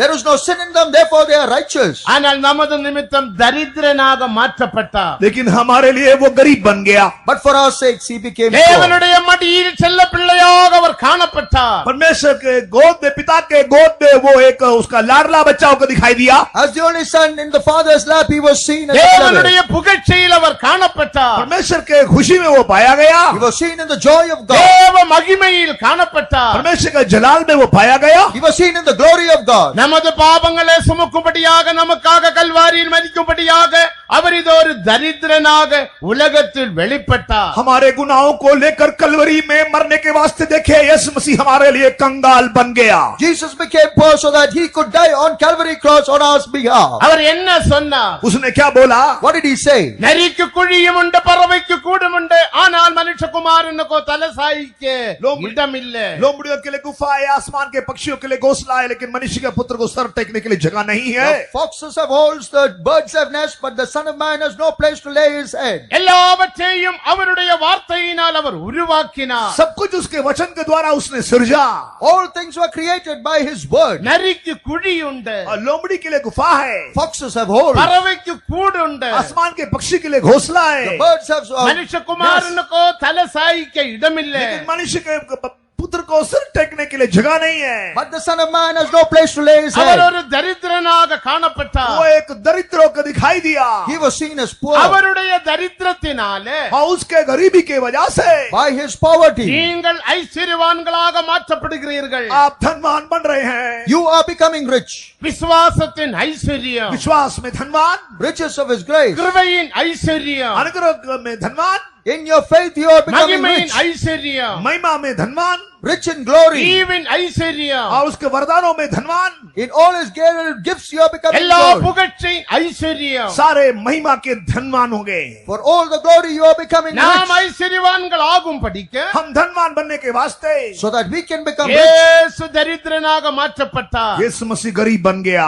Jesus became poor. இயேசுவை போல நாம் மாற்றப்படுவோம். यीशु मसीह के समान हम बन जाए. Let us become like Jesus. அதுதான் கிருபை. वही अनुग्रह है. That is grace. இந்த கிருபையை நீ பெறுவீரானால், यदि ये इस अनुग्रह को आप पाने से, If you receive this grace, இந்த கிருபையினால इस अनुग्रह के द्वारा by this grace, நீ ஒரு பாவமில்லாத ஜீவியம் செய்யலாம். तू एक पाप रहित जीवन बिता सकता है. you can live a life which is without sin. வியாதி இல்லாத ஜீவியம் செய்யலாம். बीमारी के बगैर एक जीवन बिता सकता है. You can live a life without sickness. தேவனுடைய வார்த்தையை, வாக்குத்தத்த வசனத்தை அறிக்கையிடுவாயாக. प्रभु के वायदा का वचन को तू कबूल कर ले. You accept the word of promise of God. தேவனுடைய வசனம் என்ன சொல்லுகிறது? परमेश्वर का वचन क्या बोलता है? What does the word of God say? 3 யோவான் 2ஆம் வசனத்தை வாசிக்கும் பொழுது, तीसरा यूहन्ना दूसरा वचन में जब हम देखते हैं, When we read 3 John, the 2nd verse, பிரியமானவனே, உன் ஆத்துமா வாழ்கிறது போல நீ எல்லாவற்றிலேயும் வாழ்ந்து சுகமாயிருக்க வேண்டும். प्यारे, जैसे तेरा शरीर में तू सुखी रहता है, वैसे तू सारी बातों में भी संतुष्ट और खुश रहना चाहिए. Beloved, I wish above all things that thou mayest prosper and be in health, even as your soul உன் prospers. ஆத்துமா வாழ்கிறது போல जैसे तेरे आत्मा सफल हो गया है, As your soul நீ prospers. எல்லாவற்றிலேயும் வாழ்ந்து சுகமாயிருக்க வேண்டும். सारे बातों में तू राज्य करके सुखी रहना है. You must prosper in everything and be in health. இதே குறித்து பரிசுத்த பேதுரு சொல்லும் பொழுது, इसके बारे में प्रेरित पत्रस कहता है, When St. Peter talks about it, 2 பேதுரு 3ஆம் அதிகாரம் 18ஆம் வசனத்தின்படி, दूसरा पत्रस तीसरा अध्याय 18 वचन के अनुसार, 2 Peter 3rd chapter 18th verse, கர்த்தராகிய இயேசு கிறிஸ்துவின் கிருபையிலும் அவரை அறிகிற அறிவிலும் வளருங்கள். प्रभु यीशु मसीह के अनुग्रह और उसके पहचान में तुम उन्नति करते जाओ. but grow in grace and in the knowledge of our Lord and Savior Jesus Christ. இயேசு கிறிஸ்துவின் கிருபையிலும் यीशु मसीह के अनुग्रह में, In the grace of Jesus. அவரை அறிகிற அறிவிலும் வளருங்கள். उसके पहचान के ज्ञान में बढ़ते जाएं. And in the knowledge of Him you grow. நீ வளர வேண்டும். आप उन्नति करना चाहिए, बढ़ना चाहिए. You have to grow. அப்போது பாவமில்லாத ஜீவியம் செய்யலாம். तब एक पाप रहित जीवन बिता सकते हैं. Then you can live a life which is without தேவனுடைய sin. மனதின்படி நீ ஒரு ஜீவியம் செய்யலாம். परमेश्वर के मन के अनुसार एक जीवन बिता सकते हैं. You can live a life which is according to the mind of அதுதான் God. பரமசியோனும் எருசலேமும். वही सच्चा सियोन नित्य यरूशलेम है. And that is the true Zion and அதற்காக eternal தேவன் நமக்கு Jerusalem. கிருபை தருகிறது மட்டுமல்ல, उसके लिए प्रभु फजल देता, इतना नहीं, Not only that, God gives us grace for that. அவருடைய அறிகிற அறிவும் தந்திருக்கிறார். उसको जानने की पहचान या ज्ञान हमको देता है. He has given us the knowledge to know Him. அறிவு என்று சொல்லும் போது ज्ञान बोलने से When you say the knowledge, அவருடைய ஊழியத்தையும் உபதேசத்தையும் வெளிப்படுத்துகிறது. उसका सेवा और उपदेश को दिखाता है। it shows the ministry and the இந்த doctrine. கப்பை நான் உருவாக்க வேண்டுமானால் यदि ये कप मैंने बनाना है, If I have to make this cup, இதற்கு 3 காரியங்கள் தேவை. इसमें 3 बातें आवश्यक है। 3 things are necessary. ஒன்று, एक, ஒரு 1. ஃபேக்டரி தேவை. एक फैक्ट्री चाहिए। A factory is necessary. இரண்டாவது, दूसरा, Second, அதுக்கு மிஷனரி தேவை. उसके लिए मिशनरी चाहिए। some machinery is required for that. மூன்றாவது, Third, तीसरा, அந்த மிஷனை ஓட்டக்கூடிய ஓட்டுநர் தேவை. उस मशीन को चलाने वाले कारीगर चाहिए। we ஆபரேட்டர் require some தேவை. operators for that. தேவனுக்கு மகிமை. प्रभु का नाम महिमा हो। Praise be to God. இதே போல ஒரு கப் உருவாக்க வேண்டுமானால் ऐसा एक कप बनाने के लिए To make a cup like this, 3 காரியங்கள் தேவை. 3 बातें चाहिए। 3 things are required. இதுதான் அறிவு என்று சொல்லப்படுகிறது. इसी को ज्ञान से कहते This हैं। is what we call as knowledge. ஒன்று, ஒரு ஃபேக்டரி தேவை. एक फैक्ट्री चाहिए, You need a factory. இரண்டாவது, மிஷனரி தேவை. उसके लिए उसका मशीन चाहिए। Secondly, you require machinery. மூன்றாவது, ஆபரேட்டர் தேவை. तीसरा, उसका कारीगर चाहिए। Thirdly, you require an இயேசுவை operator. போல நாம் மாற்றப்பட வேண்டுமானால், यीशु मसीह का समान यदि बदलना है, If we have to be made like Jesus, பாவமில்லாத ஜீவியம் செய்ய வேண்டுமானால், पाप रहित यदि जीवन बिताना है, if we have to live a life without sin, நமக்கு 3 காரியங்கள் தேவை. हमें 3 बात चाहिए। we need these 3 things. ஒன்று, ஒரு ஃபேக்டரி. एक factory. One is the factory. Factory எதை வெளிப்படுத்துகிறது? फैक्ट्री किसको दिखाता है? What is a factory showing? 2 கொரிந்தியர் 5ஆம் அதிகாரம் 18, 19, 20 3 வசனங்களை வாசிக்கும் பொழுது, दूसरा कुरिन्दी 5वां अध्याय 18, 19, 20 जब पढ़ते हैं, 2 Corinthians 5th chapter when we read 18, 19 and 20. 18ஆம் வசனத்தில் ஒரு ஊழியத்தை குறித்து நாம் வாசிக்கிறோம். 18 वचन में एक सेवा के बारे में पढ़ते हैं। In 18th verse we read about a ministry. அந்த 19ஆம் வசனத்தில் उसका 19वां वचन में In the 19th verse அந்த மிஷனரியை குறித்து நாம் வாசிக்கிறோம். वहां पर उस मशीन के बारे में पढ़ते हैं। we read about that machinery. அந்த 20ஆம் வசனத்தில் 20वां वचन में In the 20th verse ஓட்டக்கூடிய ஆபரேட்டரை நாம் वो பார்க்கின்றோம். मशीन चलाने वाले कारीगर को देखते हैं। we see the operator who will take the machine on. 18, 19, 20 3 வசனங்களை வாசிப்போம். Let us read these 3 verses 18, 19 and 20. और सब बातें परमेश्वर की ओर से है, जिसने मसीह के द्वारा अपने साथ हमारा मेल मिलाप कर लिया और मेल मिलाप की सेवा हमें सौंप दी है। अर्थात परमेश्वर ने मसीह में होकर अपने साथ संसार का मेल मिलाप कर लिया और उनके अपराधों का दोष उन पर नहीं लगाया, और उसने मेल मिलाप का वचन हमें सौंप दिया है। सो हम मसीह के राजदूत है, मानो परमेश्वर हमारे द्वारा समझाता है। हम मसीह की ओर से निवेदन करते हैं कि परमेश्वर के साथ मेल मिलाप कर लो। And all things are of God, who hath reconciled us to himself by Jesus Christ, and hath given to us the ministry of reconciliation, to wit, that God was in Christ, reconciling the world unto himself, not imputing the trespasses unto them, and hath committed unto us the word of reconciliation. Now then we are ambassadors for Christ, as though God did beseech you by us. We pray you in Christ's stead, be ye reconciled to God. இவையெல்லாம் தேவனாலே உண்டாயிருக்கிறது. அவர் இயேசு கிறிஸ்துவை கொண்டு நம்மை அவர் இயேசு கிறிஸ்துவை கொண்டு நம்மை தம்மோடே ஒப்புரவாக்கி ஒப்புரவாகுதலின் ஊழியம். ये मेल मिलाप की सेवकाई, The ministry of reconciliation. ஒப்புரவாக்குதலின் ஊழியத்தை எங்களுக்கு ஒப்பு கொடுத்தார். அது என்னவெனில், தேவன் உலகத்தாருடைய பாவங்களை எண்ணாமல் கிறிஸ்துவுக்குள் அவர்களை தமக்கு ஒப்புரவாக்கி ஒப்புரவாக்குதலின் உபதேசத்தை. இரண்டாவது மிஷன் என்பது உபதேசத்தை வெளிப்படுத்துகிறது. दूसरा मशीन जो है वो उपदेश को दिखाता है। Second thing, which is the machinery, that is showing the doctrine. ஒப்புரவாக்குதலின் உபதேசத்தை எங்களிடத்தில் ஒப்புவித்தார்.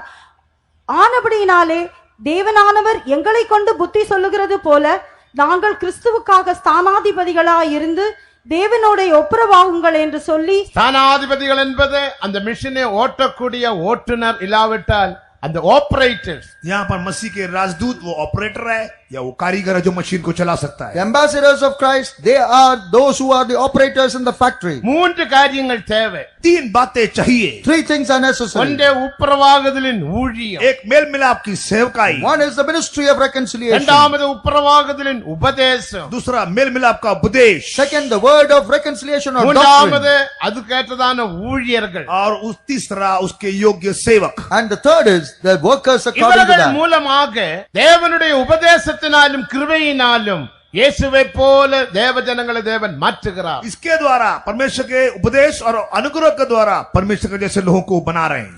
And through these, that is the grace of God in the word or doctrine, God is making us like Him. தேவனுக்கு மகிமை. प्रभु का नाम महिमा हो. Praise be to God. அதனால தான் தேவன் ஒரு உபதேசத்தை தந்திருக்கிறார். इसलिए परमेश्वर ने एक उपदेश हमको दिया है. That is why He has given us a doctrine. தெய்வீக சுகத்தின் உபதேசம், ईश्वरीय चंगाई का उपदेश, Doctrine of divine healing. விசுவாச ஜீவியத்தின் உபதேசம், विश्वास जीवन का उपदेश, A doctrine of faith பரிசுத்த life. ஜீவியத்தின் உபதேசம், पवित्र जीवन का उपदेश, Doctrine of holy ஜெய life. ஜீவியத்தின் உபதேசம், जय जीवन का उपदेश, A victorious life வேறுபாடு doctrine. ஜீவியத்தின் உபதேசம், अलग जीवन का उपदेश.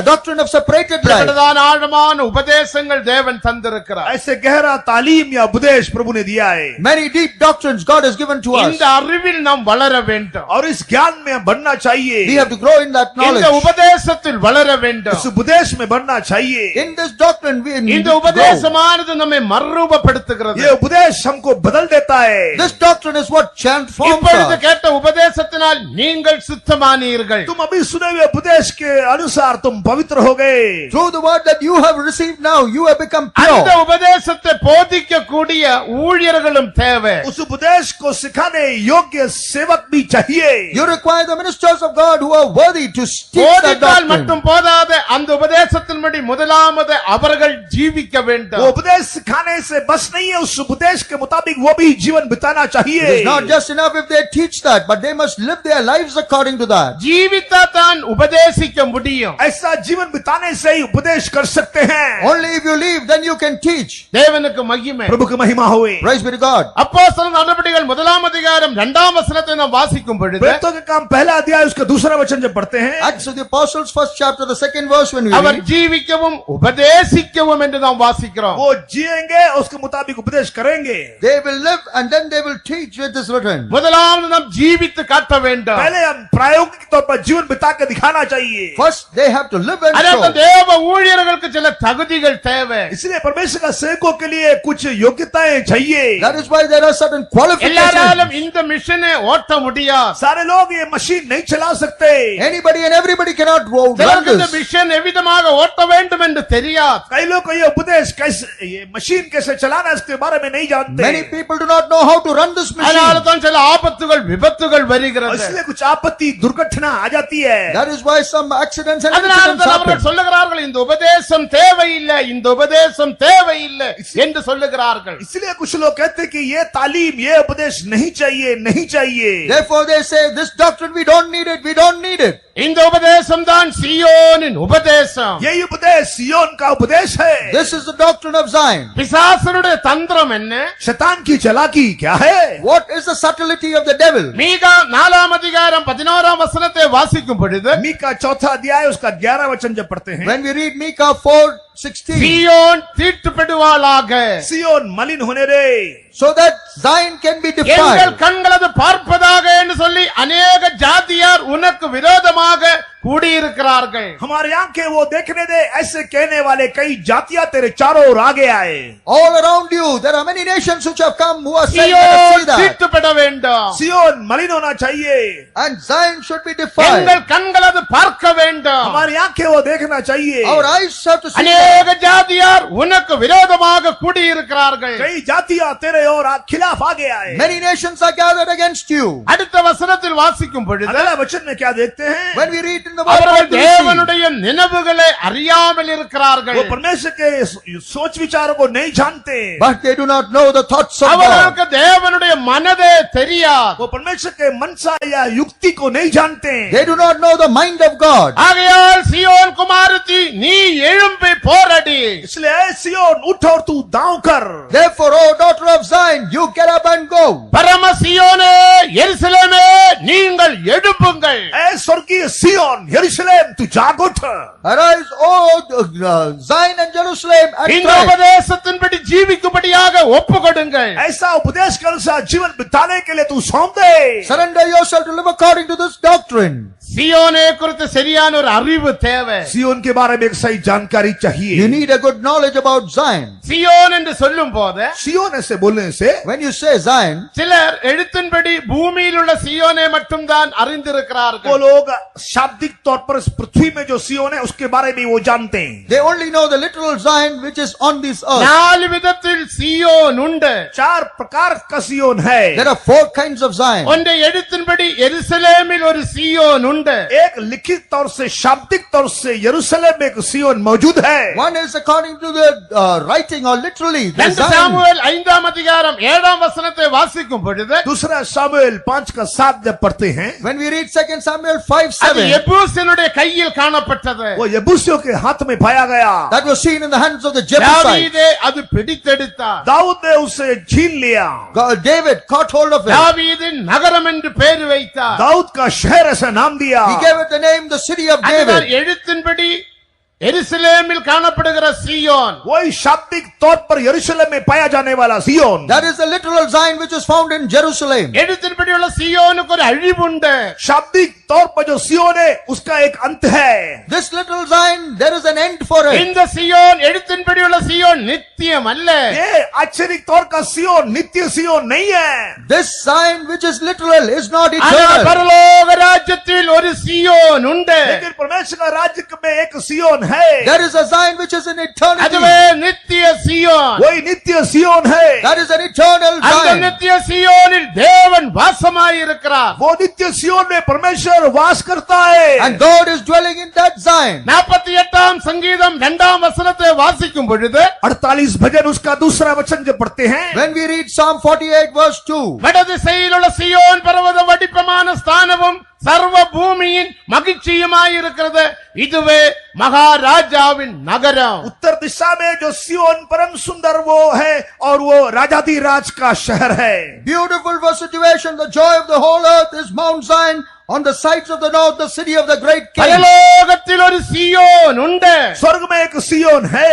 A Zion is there in அதுவே heaven. மகாராஜாவின் वो நகரம். महाराजाधिराज का शहर है. It is the city of the great அந்த king. பரம சியோனில் தேவன் வாசமாயிருக்கிறார். वो स्वर्गीय सियोन में परमेश्वर वास करता है. In that heavenly Zion, God is dwelling there. 132ஆம் சங்கீதம் 13-14 வசனங்களை வாசிக்கும் பொழுது 132 भजन उसका 13-14 वचन जब पढ़ते हैं When we read Psalm 132 verses 13 and அவர் 14, சியோனே தமது வாசஸ்தலமாக இச்சித்தார். वो सियोन को अपने वास स्थान होकर चाहा. he desired Zion for his habitation. இங்க நான் என்றென்றைக்கும் தங்குவேன். यहाँ पर सदा के लिए मैं वास करूंगा. Here will I dwell forever and நான் ever. என்றென்றைக்கும் தங்கும் இடம் இதுவே.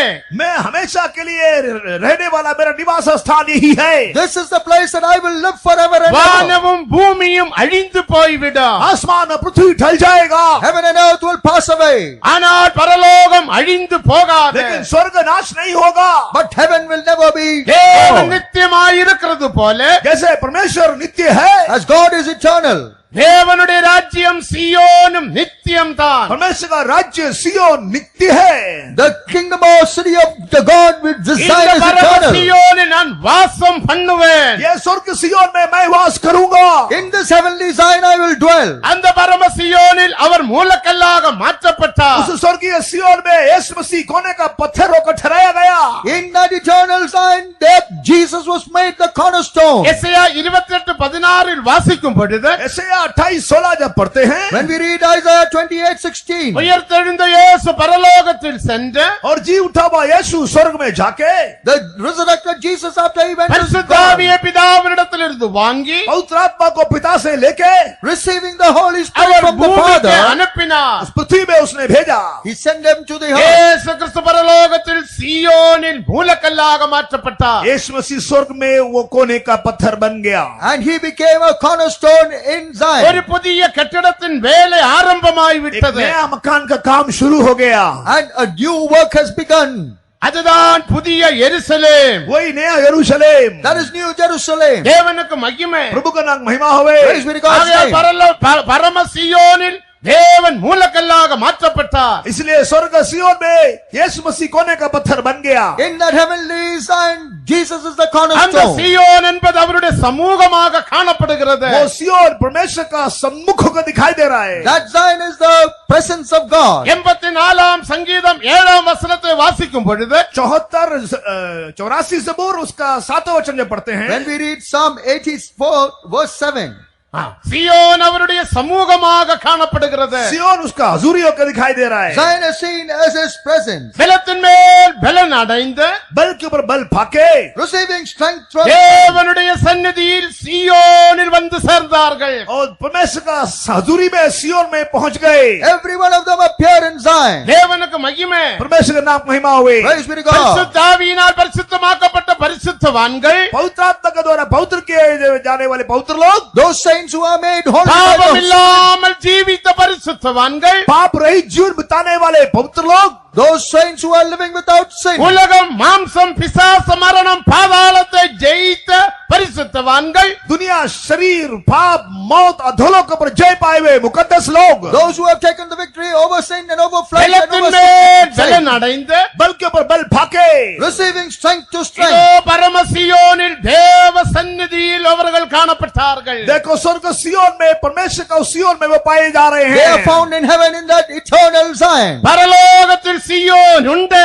स्वर्ग में एक सियोन है. In heaven there is a Zion. நீ எவ்வளவும் சீயோன் இல்ல என்று சொன்னால் तू सियोन नहीं है से बोलने से However much you may say there is no Zion, there is no Zion Zion. இல்லாமல் போய்விடுமா? सियोन क्या वहां से गायब हो जाएगा? Will Zion go away from there? சீயோன் தீட்டுப்படுவாளாக. सियोन मलिन होने दे.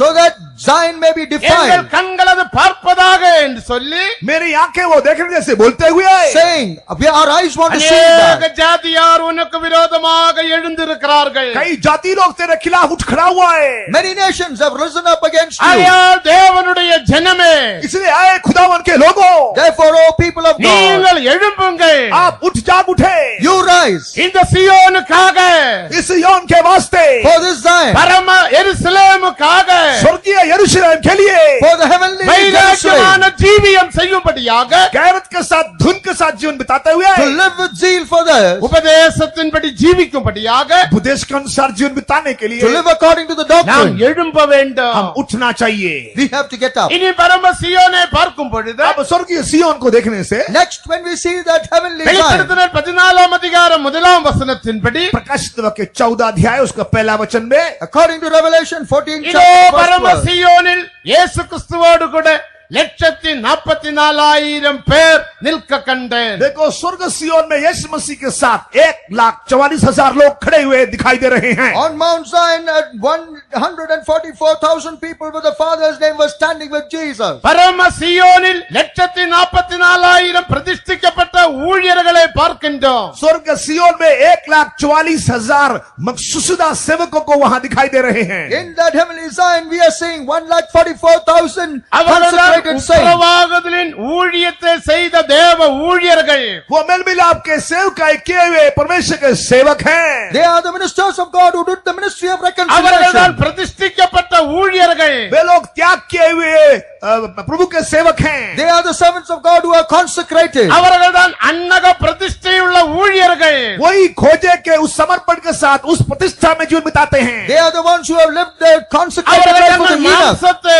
வெறுத்து वो अपने जिस्म या शरीर को नफरत करते हुए, and hating their life of their மாம்சிய flesh இச்சைகளை வெறுத்து शारीरिक अभिलाषाओं को नफरत करते हुए, and all the lusts of the flesh, hating விவாக ஜீவியம் இல்லாமல் தேவனை பிரியப்படுத்தி பரிசுத்தத்தில் வளர்ந்து ஜெயாளிகளாக மாற்றப்பட்ட தேவ ஊழியர்கள்.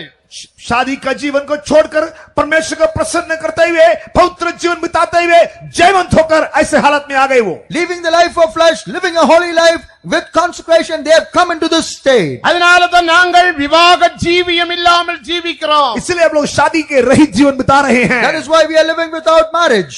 மத்தேயு 19 அதிகாரம் 12 வசனத்தை வாசிக்கும் பொழுது मत्ती 19 का 12 जब पढ़ते हैं, When we read Matthew 19:12, அன்னக பிரதிஷ்டையில் ஜீவிக்க வேண்டும் என்று ஆண்டவர் சொன்னார். परमेश्वर ने बोला कि खोजा के समर्पण में या प्रतिष्ठा में जीवन बिताना है.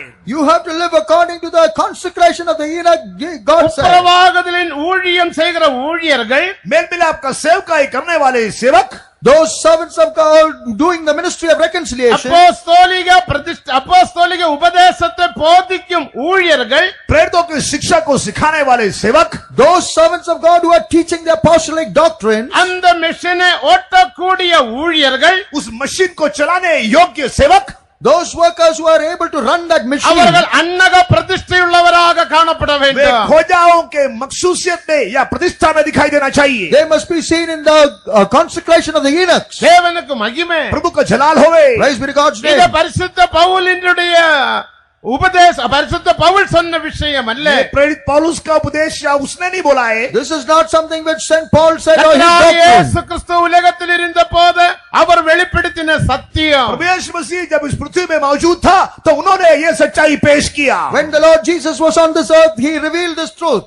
பரலோக ராஜ்யம் நிமித்தம் स्वर्ग राज्य के लिए For the kingdom of God, தங்களை அன்னர்களாக்கி கொண்டவர்கள், जो लोग अपने आप को खोजा बना दिए हैं, those who made themselves Enoch. உலகத்தில் 3 வித அன்னகரை குறித்து நாம் பார்க்கின்றோம். दुनिया में 3 प्रकार के खोजों को देखते हैं. We are seeing 3 kinds of Enochs in this அந்த world. வசனத்தில் 3 அன்னகரை குறித்து நாம் उस வாசிக்கிறோம். वचन में 3 प्रकार के खोजों के बारे में पढ़ते हैं. In that verse, we are reading about 3 Enochs. தேவனுக்கு மகிமை. प्रभु का नाम की जलाल होवे. Praise be to God's name. வானமும் பூமியும் மாற்றப்பட்டாலும் आसमान और पृथ्वी बदलने के बावजूद, Even if this heaven and earth are passed, என்னுடைய வார்த்தையுடைய எழுத்துக்கோ உறுப்புக்கோ மாற்றம் இல்லை. मेरा वचन के लिए उसका एक बिंदु भी और अक्षर भी बदलेगा नहीं. not one jot or one tittle of my word will be இந்த passed டெல்லி away. பட்டணம் மாறக்கூடும். ये दिल्ली शहर मिट जाएगा, बदल जाएगा. This city of Delhi will be இந்த changed. உலகம் ये மாறக்கூடும். दुनिया बदल सकता है. This earth can change. நெருப்பினால தேவன் அழிக்க போகிறார். आग के द्वारा ये नाश करने जा रहा है. God is going to destroy it with என்னுடைய fire. வார்த்தையை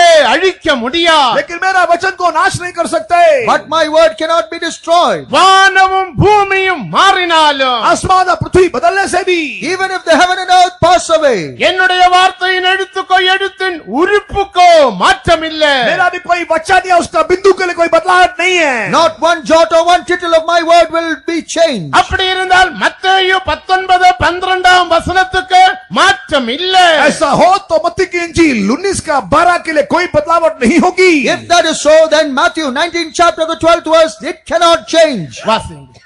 Please read that.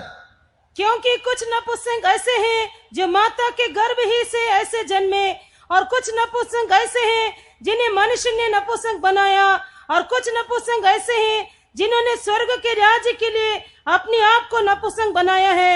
जो इसको ग्रहण कर सकता है वह ग्रहण करे. For there are some eunuchs which were so born from the mother's womb, and there are some eunuchs which were made eunuchs of men, and there be eunuchs which have made themselves eunuchs for the kingdom of heaven's sake. He that is able to receive it, let him receive it. தாயின் வயிற்றிலிருந்து அன்னர்களாய் பிறந்தவர்களும் உண்டு, தாயின் வயிற்றிலிருந்து அன்னகர்களாக பிறந்த அன்னகரும் உண்டு. माता के गर्भ से खोजे बनाए हुए लोग हैं. There are those who are born as eunuchs from their mother's womb. மனுஷர்களால் அன்னகாரர்களாக்கப்பட்டவர்களும் உண்டு. மனுஷர்களால் அன்னகர்களாக்கப்பட்டவர்களும் உண்டு. मनुष्य के द्वारा खोजे बनाए हुए लोग हैं. Those who are made of men as eunuchs. அறுவை சிகிச்சையின் மூலமாக वो इलाज, मेडिकल इलाज के द्वारा, Because of medical advice, மனுஷரால் சிலர்கள் அன்னர்களாக மாற்றப்பட்டிருக்கிறார்கள். मनुष्यों के द्वारा कुछ लोग खोजे बनाए जाते some हैं. people by man have been made as eunuchs. அரமனையில கன்னிகைகளை பாதுகாக்கும்படியாக, राजधानी के कुंवारियों की सुरक्षा के वास्ते, To look after the virgins in the harem. அப்படிப்பட்டதான் ஒரு அன்னகன் தான் எத்தியோப்பிய ராணியோட அரமனையில் காணப்பட்ட அன்னகன். और ऐसा एक खोजा है एथियोपी रानी के महल में दिखाई दिया हुआ वो खोजा हबशी. The Ethiopian eunuch was one such person who was found in the queen of மனுஷரால் the angels. அன்னகர்களாக்கப்பட்டவர்கள். मनुष्यों के द्वारा खोजा बनाए गए. They were made as eunuchs by men. மூன்றாவது, तीसरा, Third, பரலோக ராஜ்யத்தின் நிமித்தம் பரலோக ராஜ்யத்தின் நிமித்தம் स्वर्ग के राज्य के लिए for the kingdom of heaven's sake. தெய்வ செய்து கவனியுங்கள். मेहरबानी करके ध्यान से सुनिए, Kindly pay attention. பரலோக ராஜ்யத்தின் நிமித்தம் स्वर्ग राज्य के लिए For the kingdom of heaven's sake. தங்களை அன்னகர்களாக்கி கொண்டவர்களும் உண்டு. தங்களை அன்னகர்களாக்கி கொண்டவர்களும் உண்டு. अपने आप को खोजा बनाए हैं ऐसे लोग भी है. There be those who have made themselves Enoch like அன்னக that. பிரதிஷ்டையில் ஜீவிக்கிற ஊழியர்கள், खोजा के मखसूसियत या समर्पण में जीवन बिताने वाले सेवक हैं. Those workers who are living in this consecration of the Enoch. சிலருக்கு நாங்க பெண்ணு கட்டணும் என்று பெரிய வாஞ்சை. कुछ लोग को बहुत ही ख्वाहिश है कि शादी करना है. Some people have got a great desire. I must get married. I must எங்களை get married. பார்க்கும்போது அவனுக்கு ஒரே பொறாமை. हमको देखने से उनको बहुत बड़ा जलन है. When they see us, they feel very jealous. அவன் பெண்ணு கட்டி பெறா பாடுபடுகிறான். वो तो शादी करके इतना परेशान हो रहा है, He has married and he is in so much of அவனுக்கு trouble. நிம்மதி இல்லை, சமாதானம் இல்லை. उसको शांति नहीं, विश्राम नहीं. There is no rest of peace நம்முடைய in ஒரு his life. விசுவாசி வந்து சொன்னார், मेरे से एक विश्वासी आके बोला, Once a believer came and told pastor, me, ఈ సత్యం మున్నమే தெரிந்திருந்தால் पास्टर ये सच्चाई मुझे पहले से मालूम होता, Pastor, if I had known this truth நான் earlier, இவளே கல்யாணம் பண்ணி இருக்க மாட்டேன். मैं इस लड़की को शादी नहीं करता. I would not have married this lady. இப்ப எத்தனை பேர் துக்கப்படுகிறீர்கள்? अभी देखिए कितना लोग दुखी होगा. See how many are sad here. நீங்க கல்யாணம் பண்ணினாலும் பரவாயில்லை, பிரதிஷ்டிக்கப்பட்டவராக தேவனுடைய கிருபையை பெற்றவராக இருந்தால் ஊழியத்துக்கு வாருங்கள். यदि आप शादी किया हो तो भी कोई बात नहीं, मखसूसियत के साथ प्रभु का अनुग्रह पाए हुए लोग हो तो सेवा में आए. Even if you have got married, it does not matter. If you are living in consecration, you come for the ministry of the தேவனுக்கு service. மகிமை. प्रभु का नाम की जलाल होवे. Praise be God. பரலோகத்தின் ராஜ்யத்தின் நிமித்தம். स्वर्ग राज्य के वास्ते. For the sake of the அது என்ன heaven. பரலோக ராஜ்யம்? वो क्या स्वर्ग का राज्य? What is this kingdom of heaven? தேவனுக்கு மகிமை. प्रभु का जलाल होवे. Praise be to ఈ God. பரலோக ராஜ்யத்தில் யோவான் ஸ்நானகன் இல்ல. ये स्वर्ग राज्य में यूहन्ना बपतिस्मा देने वाला नहीं है. In this kingdom of heaven, John the Baptist is not யோவான் there. ஸ்நானகன் ஒரு பரிசுத்தவான். यूहन्ना बपतिस्मा देने वाला एक पवित्र जन है. John the Baptist was a holy person. அவனுடைய பிறப்பு அற்புதம். उसका पैदाइश अद्भुत है. His birth was a miracle. அவனுடைய ஊழியம் வைராக்கியமுள்ள उसका ஊழியம். सेवा गैरत के साथ एक सेवा है. His ministry was with all the அவன் zeal. பிரதிஷ்டையுள்ள ஒரு தேவ மனுஷன். वो एक मखसूसियत के साथ जीवन बिताने वाला परमेश्वर का भक्त है. He was a saint of God who was living in அவனுடைய consecration. உடையானது தோலும் வெட்டுக்கிளியுமாக காணப்பட்டது. उसका वस्त्र ऊंट का खाल और टिड्डी का भोजन खाता था. He was having the camel's hair dress அவன் and வீடே eating கட்டி locusts. வீட்டுக்குள்ளே தங்காமல் வனாந்திரத்திலே தங்கிக் கொண்டிருந்தான். वो घर छोड़ दिया, घर में रहने के बजाय वो जंगल में रहता था. He had left the home and he was living in the wilderness. அவன் உலகத்திலே ஒன்றும் அனுபவிக்கவில்லை. दुनिया के किसी चीज को उसने अनुभव नहीं किया. He did not enjoy anything of this world. அவன் தியாகியாக ஜீவித்தான். उसने एक त्याग का समर्पण का जीवन बिताया. As a sacrificial person, he was தாயுடைய living. கர்ப்பத்துக்குள்ளே பரிசுத்த ஆவியில் நிரம்பினான். माँ के गर्भ में पवित्र आत्मा से भर गया वो. In his mother's womb, he was filled with the Holy Spirit. நீங்கள் எல்லாம் எப்போது பரிசுத்த ஆவியில் நிரம்பினீர்கள்? आप लोग कब पवित्र आत्मा से भरे? When did you all receive the anointing of the Holy Spirit? தாயுடைய வயிற்றில் பரிசுத்த ஆவியில் நான் நிரம்பினேன் சொல்லக்கூடியவங்க மட்டும் கரங்களை அல்லேலூயா சொல்லுங்கள். Those who can, माँ के गर्भ में मैं पवित्र आत्मा का अभिषेक पाया, ऐसे जो लोग हैं वो लोग हाथ उठा के those हालेलुया who can बोलिए. say that they received the anointing of the Holy Spirit in their mother's womb, lift your hands and say hallelujah. ஒருத்தனும் இல்லை.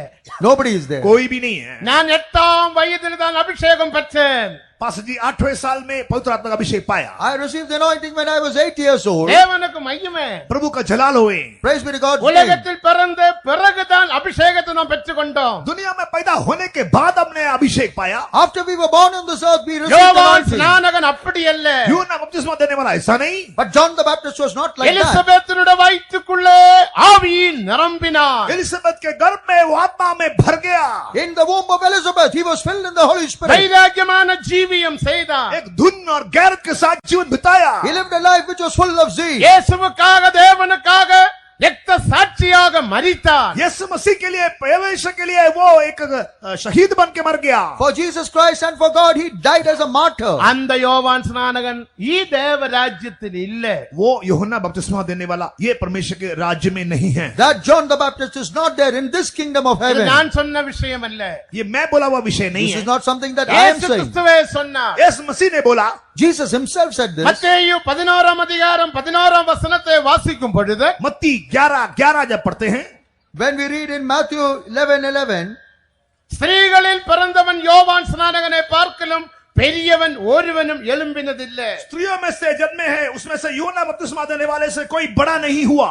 I am saying unto you verily, verily, of those who are born of women, there is none greater than John the Baptist. ஆனால் பரலோக ராஜ்யத்தில் சிறியவன் யோவானை பார்க்கலும் பெரியவன். पर जो स्वर्ग राज्य के छोटे से छोटा है वो यूहन्ना बपतिस्मा देने वाले से बड़ा है. Notwithstanding, he that is least in the kingdom of heaven is greater than John the Baptist. பரலோக ராஜ்யத்தில் சிறியவன் स्वर्ग राज्य में सबसे छोटा The smallest in the kingdom of heaven. யோவான் ஸ்நானகனை பார்க்கலும் பெரியவன். यूहन्ना बपतिस्मा देने वाले से बड़ा है. He is greater than John the Baptist. அப்ப யோவான் ஸ்நானகன் எங்கே? तो यूहन्ना बपतिस्मा देने वाला कहाँ है? Then where is John the Baptist? நரகத்தில் போய்விட்டாரோ? क्या वो नरक गया? Has he gone to hell? நரகத்திலும் போகவில்லை. नहीं, वो नरक में नहीं गया. No, he has not gone to அவன் hell. பரலோகத்தில் உண்டு. वो स्वर्ग में है. He is in heaven. அதை இயேசு கிறிஸ்து சொன்னார். वो यीशु मसीह ने बोला, Jesus said that. என் பிதாவின் வீட்டில் अनेक வாசஸ்தலங்கள் உண்டு. मेरे पिता के घर में बहुत से रहने के स्थान है. In my father's house are many mansions. நான் உங்களுக்காக ஓரிடத்தை ஆயத்தம் பண்ண போகிறேன். मैं तुम्हारे लिए एक जगह तैयार करने जा रहा हूँ. I am going to prepare a place for you. என் பிதாவின் வீட்டில் मेरे पिता के घर में In my father's house, अनेक வாசஸ்தலங்கள் உண்டு. बहुत से रहने के स्थान है. many mansions are there உங்களுக்காக, तुम्हारे लिए, for you. பாபம் இல்லாமல் ஜீவிக்கிற உங்களுக்காக, पाप रहित जीवन बिताने वाले तुम लोग के लिए, For you who are living without sin. உலகத்தை வெறுத்து மாம்சத்தை வெறுத்து ஜீவிக்கிற உங்களுக்காக, दुनिया और जिस्म का नफरत करते हुए जीवन बिताने वाले तुम्हारे वास्ते, You who are hating this world and the flesh, for you. உலகத்தில் தியாகியாக ஜீவிக்கிற உங்களுக்காக, दुनिया में त्यागियों का जीवन बिताने वाले तुम लोग के लिए, For you who are living as a sacrificial person in this world. எளிமையாக தாழ்மையில் ஜீவிக்கிற உங்களுக்காக, एकदम गरीब होकर हलीमी या नम्रता का जीवन बिताने वाले तुमने, In humility and in poverty, those of you who நான் are living. ஒரு இடத்தை ஆயத்தம் பண்ண போகிறேன். मैं तुम्हारे लिए एक जगह तैयार करने जा रहा हूँ. I am going to prepare a place for you. அதுதான் புதிய எருசலேம் சீயோன். वो इन्हें यरूशलेम सियोन है. That is New Jerusalem and அந்த Zion. சீயோனில் எருசலேமில் யோவான் ஸ்நானகன், இந்த யோவான் ஸ்நானகன் இல்ல. वो सियोन यरूशलेम में ये यूहन्ना बपतिस्मा देने वाला मौजूद नहीं है. In that Zion, in that New Jerusalem, this John the Baptist is யோவான் not there. ஸ்நானகன் புதிய வானத்தில் காணப்படுகிறார். यूहन्ना बपतिस्मा देने वाला नया आसमान में दिखाई देता है. John the Baptist is seen in new heaven. பரலோகத்தில் நித்திய ராஜ்யத்தில் ஒரு பரமசி புதிய எருசலேம் என்ற ஒரு இடம் உண்டு. परमेश्वर का स्वर्ग राज्य में नए यरूशलेम ऐसा एक जगह है. In the heaven of God, there புதிய is, வானம் என்ற ஒரு இடம் உண்டு. नया आकाश ऐसा एक जगह है. there is a new heaven புதிய பூமி என்ற ஒரு இடம் உண்டு. नया पृथ्वी ऐसा एक जगह है. and there is a new earth. ரட்சிக்கப்பட்ட யாவரும் புதிய பூமியில் காணப்படுவார்கள். उद्धार पाए हुए सारे वो नया पृथ्वी में दिखाई देंगे. All those who are saved, they will be seen in the new earth. தேவனுக்கு மகிமை. प्रभु की जलाल होवे. Praise be to பழைய God. ஏற்பாட்டிலே பரிசுத்தவான்களும் கைவிடப்பட்ட சபையில ரத்த சாட்சிகளும் போகிற இடம்தான் புதிய வானம். पुराने नियम के संत लोग और यीशु मसीह के आगे में हाथ छोड़े जाने वाले शहीद लोग का निवास स्थान है नया आकाश. Old Testament saints and those who become martyrs after the Jesus goes away. ஆனால் they- பாவம் இல்லாமல் உலகத்தை வெறுத்து ஜீவிக்கிற பரிசுத்தவான்கள் மனவாட்டி போகிற இடம்தான் புதிய எருசலேம் சீயோன். लेकिन पाप के रहित जय जीवन बिताकर प्रभु यीशु मसीह का दुल्हन बनने वाला जो नए दुल्हन है उसका निवास स्थान है नया यरूशलेम. Those who are living without sin and becoming as victors, they are the ones who are going to Zion and அதில் Jerusalem. ஊழியர்களை குறித்து நாம் பார்க்கும் பொழுது वहाँ के सेवकों के बारे में जो हम देखते हैं, When we see the ministers there, அவர்கள் மாம்சத்தை வெறுத்து விவாக ஜீவியம் இல்லாமல் தேவனை மட்டும் பிரியப்படுத்தி प्रतिष्ठिக்கப்பட்டு ஜீவித்த ஊழியர்கள். वो सेवक जो शादी छोड़ के शारीरिक बातों को नफरत करके केवल परमेश्वर को प्रसन्न करके जीवन बिताने वाले वो सेवक, they are the saints of God who have forsaken the marriage and they have lived and kept themselves in the consecration. விவாகம் செய்யாததனால் அவர் வேகிறது இல்ல. वो शादी नहीं किया उसके वजह से वो जलते नहीं हैं. They are not burning because they have not ஒரு married. மனைவியானவள் எப்படி தன் புருஷனை பிரியப்படுத்தலாம் என்று நினைத்து புருஷனுக்காக சிந்திக்கிறது போல, जैसे एक पत्नी अपने शादीशुदा पति को प्रसन्न करने के लिए जैसे सोचते रहती है, वैसे Just as a wife is trying how to please the husband, நாங்கள் எங்கள் தேவனை பிரியப்படுத்தும்படியாக தேவனுடைய காரியங்களை சிந்தித்து மகிழ்ச்சியில் காணப்படுகின்றோம். हम परमेश्वर को कैसे प्रसन्न करें, उन बातों को सोचते हुए परमेश्वर को प्रसन्न करते हुए उसमें हम मगन रहते, खुश रहते हैं. We are thinking how we can please God, and in those things we are rejoicing. அப்படிப்பட்டதான பிரதிஷ்டிக்கப்பட்ட ஊழியர்கள், ऐसे मकसूदा परमेश्वर के सेवक, Such consecrated அவர்கள் servants of God, சீயோனாக பரலோக சீயோனில் தேவனோடு கூட காணப்படுவார்கள். वो सियोन होकर परमेश्वर के स्वर्ग सियोन में दिखाई देंगे. they will be seen with God in this heavenly Zion. இப்படிப்பட்ட ஊழியர்களால மட்டும்தான் இவ்விதமான போதனையை போதிக்க முடியும். ऐसे सेवकों के द्वारा ही इस प्रकार की शिक्षा दे सकते हैं. Only such servants of God can give this kind of teaching. இவரதான் உப்புரவாகுதலின் ஊழியர்கள். ये है मेल मिलाप के सेवा करने वाले सेवक. They are the servants who are doing the ministry of reconciliation. தேவனுக்கு மகிமை. प्रभु की जलाल होवे. Praise be to God. இப்படிப்பட்டதான ஊழியர்களால போதிக்கிறதான உபதேசத்துக்கு ஆலோசனைக்கு நீ கீழ்ப்படிந்து ஜீவிக்க வேண்டியது அவசியம். इस प्रकार के उपदेश तालीम का आज्ञा मानकर आप जीवन बिताना जरूरी है. It is necessary for you to be submitting yourself to this kind of a doctrine and அதனால்தான் teaching. பரிசுத்த யோவான் சொன்னார். इसलिए पवित्र यूहन्ना ने बोला, That is why Saint John யோவான் said, முதலாம் அதிகாரம் 3ஆம் வசனத்தின்படி, पहला यूहन्ना पहला अध्याय 3 वचन के अनुसार, according to 1 John 1 நீங்கள் chapter 3, எங்களோட ஐக்கியமுள்ளவர்களாய் இருக்கும்படி நாங்கள் கண்டும் கேட்டுமுள்ளது உங்களுக்கு அறிவிக்கிறோம். எங்களுடைய ஐக்கியம் பிதாவோடும் कुमारनोडुमाई இருக்கிறது. तुम हमारे संगति में रहने के लिए हमने जो देखा सुना है हम आपको बताते हैं, क्योंकि हमारी संगति पिता और पुत्र के साथ है. that which we have seen and heard declare we to you, that you may have fellowship with us, and our fellowship is truly with the Father and with His Son Jesus Christ. அருமையான தேவ ஜனமே, अजीज परमेश्वर के लोगों, Beloved children of God, பரலோகத்தில் ஒரு சீயோனும் எருசலேமும் உண்டு. स्वर्ग में एक सियोन यरूशलेम है. in heaven there is a Zion and a Jerusalem. அதுதான் நமது வாசஸ்தலம். वही हमारा निवास स्थान है. That is our dwelling place. அதுதான் நமது பொக்கிஷம். वही हमारा धन है. That is our riches. நம்முடைய பொக்கிஷத்தை நாம் காத்துக்கொள்வோமாக. हमारे धन को हम संभाले. Let us preserve our riches. யோவாஸ் ராஜா, ஆகாஸ் ராஜா பொக்கிஷத்தை வெளிப்படுத்தினார்கள். Ahasuerus was showing his riches. ऐश्वर्यस राजा अपना धन को दिखा रहा था. அவன் அழிக்கப்பட்டார்கள். वो नाश हो गया. He was destroyed. நமது பொக்கிஷத்தை நாம் காத்துக்கொள்வோமாக. हमारे धन को हम संभाले. Let us preserve our possession. தேவனுக்கு மகிமை. प्रभु की जलाल होवे. Praise be to God. அதனால்தான் அப்போஸ்தலிக உபதேசத்துக்கு கீழ்ப்படிந்து நாம் ஜீவிப்போம். इसलिए प्रेरितों की शिक्षा के अधीन होकर हम जीवन बिताए. Let us be subject to the apostolic doctrine and live. தெய்வீக சுகத்தில் நாம் நிலைத்திருப்போம். ईश्वरी चंगाई में हम स्थिर रहे. Let us abide in divine healing. பரிசுத்த உபதேசத்தில் நிலைத்திருப்போம். पवित्र तालीम में हम बने रहे. And in the doctrine of holiness let us abide. சமாதானத்தின் தேவன் தாமே உங்களை முற்றிலும் பரிசுத்தமாக்குவாராக. शांति का परमेश्वर तुम्हें पूरा पूरा पवित्र कर रहे. The God of peace, He Himself will completely உங்கள் sanctify ஆவி you. ஆத்ம சரீரம் முழுவதும் तुम्हारे रूह जान जिस्म पूरा पूरा. Your spirit, soul and body கர்த்தராகிய இயேசு completely. கிறிஸ்து மகிமையில் வெளிப்படும் போது குற்றமற்றதாக இருக்கும்படி காக்கப்படுவதாக. यीशु मसीह जब महिमा में प्रकट होगा तो तुम्हारे रूह जान जिस्म पवित्रताई में हम संभाला जाने दे. When the Jesus is coming in glory, so that your spirit, soul and body may be preserved. அழைத்தவர் உண்மையுள்ளவர், அவர் அப்படியே செய்வார். बुलाए हुआ परमेश्वर वफादार है, वो वैसा ही करेगा. The God who called you is faithful, He will do that. ஆனபடியால் தெய்வீக சுகத்தில் நிலைத்திருப்போம். इसलिए ईश्वरी चंगाई में बने रहे. Therefore, let us abide in that divine healing. தெய்வீக சுகம் பெரிய கஷ்டமான ஒரு உபதேசம் அல்ல. ईश्वरी चंगाई बड़ा कठिन उपदेश नहीं है. Divine healing is not something very difficult. தேவனுக்கு மகிமை. प्रभु की जलाल होवे. Praise be to God. நாம் செய்ய வேண்டியது செய்யும் போது தேவன் செய்ய வேண்டியது அவர் செய்வார். हमारा फर्ज हमारा काम जब कर देंगे परमेश्वर अपना काम कर देगा. What we have to do when we do, God will do what He has to do. தெய்வீக சுகத்தின் உபதேசம் என்ன?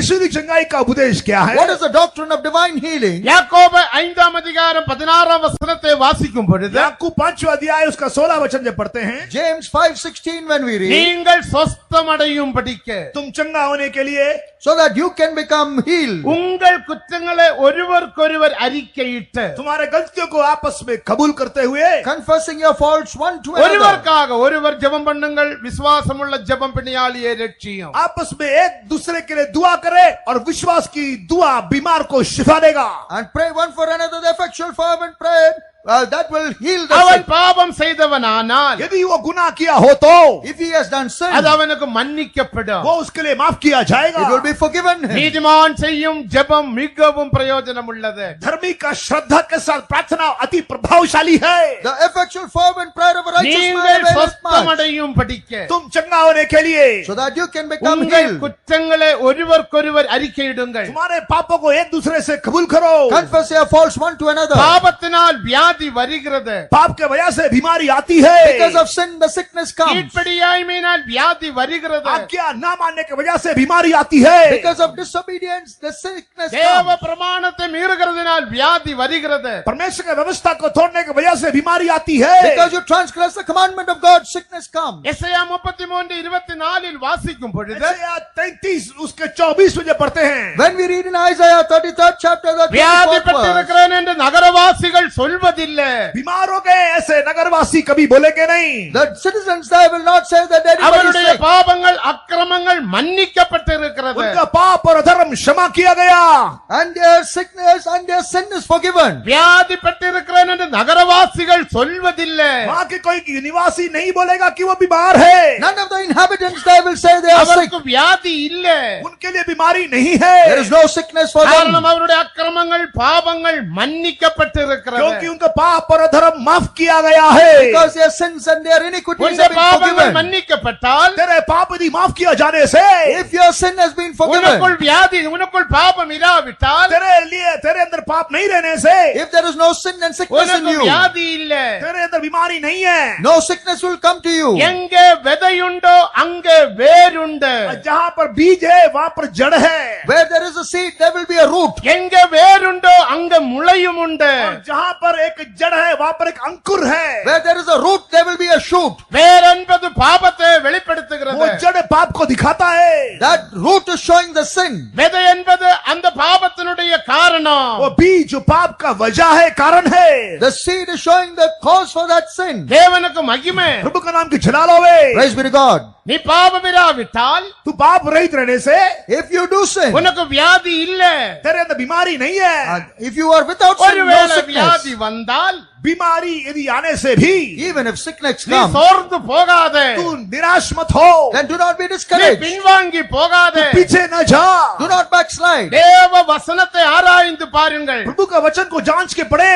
Test and check the word of God. உங்கள் குற்றங்கள் ஒருவருக்கொருவர் அறிக்கையிடுங்கள். तुम्हारे गलतियों को आपस में कबूल करे. Confess your faults one to உன்னுடைய another. பாவத்தை அறிக்கையிடுங்கள். तेरे पापों को इकरार करे. Confess your sin. பாவத்தை மறைக்கிறவன் வாழ்வை அடைய மாட்டான். अपने पाप को छुपाने वाला सफल नहीं होगा. Those who cover their sins will not அவரை prosper. அறிக்கை செய்து விட்டு விடுகிறவனோ இரக்கம் பெறுவான். और जो उसको कबूल करके छोड़ देता है वो उन्नति पाएगा, क्षमा पाएगा. Those who confess it, then forsake it, they will receive mercy. உத்தமனுக்கு தேவனுடைய வல்லமையை விளங்கும்படி தேவனுடைய கண்கள் பூமி எங்கும் உலாவிக் கொண்டிருக்கிறது. उत्तम निष्कलंक लोग को परमेश्वर का सामर्थ प्रकट करने के लिए उसकी नजरें, उसकी आंखें पृथ्वी भर में तलाश करती है. The eyes of the Lord are going around all the earth so that he may see who உன்னுடைய is righteous. வியாதியை குணமாக்கும்படியாக तेरे बीमारी को शिफा देने के लिए To heal your sickness. தேவனுடைய கண்கள் உன்னை பார்த்து கொண்டிருக்கிறது. प्रभु की आंखें तेरी ओर देख रहा The है. eyes of God are looking at you. தேவனுக்கு மகிமை. प्रभु की जलाल होवे. Praise be to God. இப்ப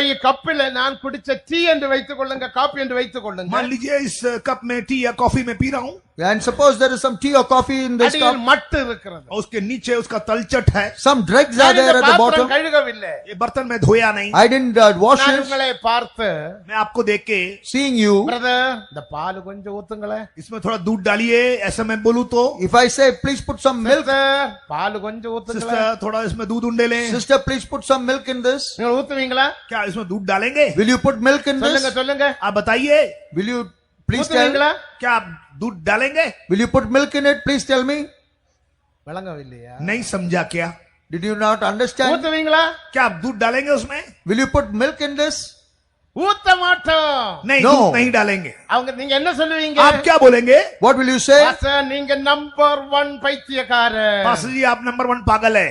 Pastor, you are a number one mad பாத்திரம் person. கழுகாமல் வந்து கேக்குறீங்களே. बर्तन साफ किया नहीं और आकर दूध मांगते हैं. You have not washed எங்க your பால் vessel. எவ்வளவு சுத்தம் உள்ளது. देखिए ये दूध कितना शुद्ध है. See how pure our இந்த milk பால் is. எவ்வளவு ஆரோக்கியம் உள்ளது. ये दूध कितना तंदुरुस्ती देता है. How much healthful our இந்த milk is. பாலானது ஜீவன் இல்லாதவனுக்கு ஜீவனை கொடுக்கக்கூடிய பால். ये दूध निर्जीव हालात में जो है उसको जीवन देता है. Person without life, this milk can இது give life. சுத்த பால். ये शुद्ध दूध है. This is pure ஆனால் milk. அசுத்தமான பாத்திரத்தில் நான் ஊத்தும் போது लेकिन जब अशुद्ध बर्तन में जब ये शुद्ध दूध डालते हैं, But when this pure milk is poured அந்த into this சுத்த பால் impure, கெட்டு listen, போகுமே. ये शुद्ध दूध तो फट जाएगा. this milk will get அந்த spoiled. பாத்திரத்தை கழுவுங்கள். ये बर्तन को धो लीजिए. Wash this vessel. தேவனுடைய சுகமானது நல்ல சுத்தமானது.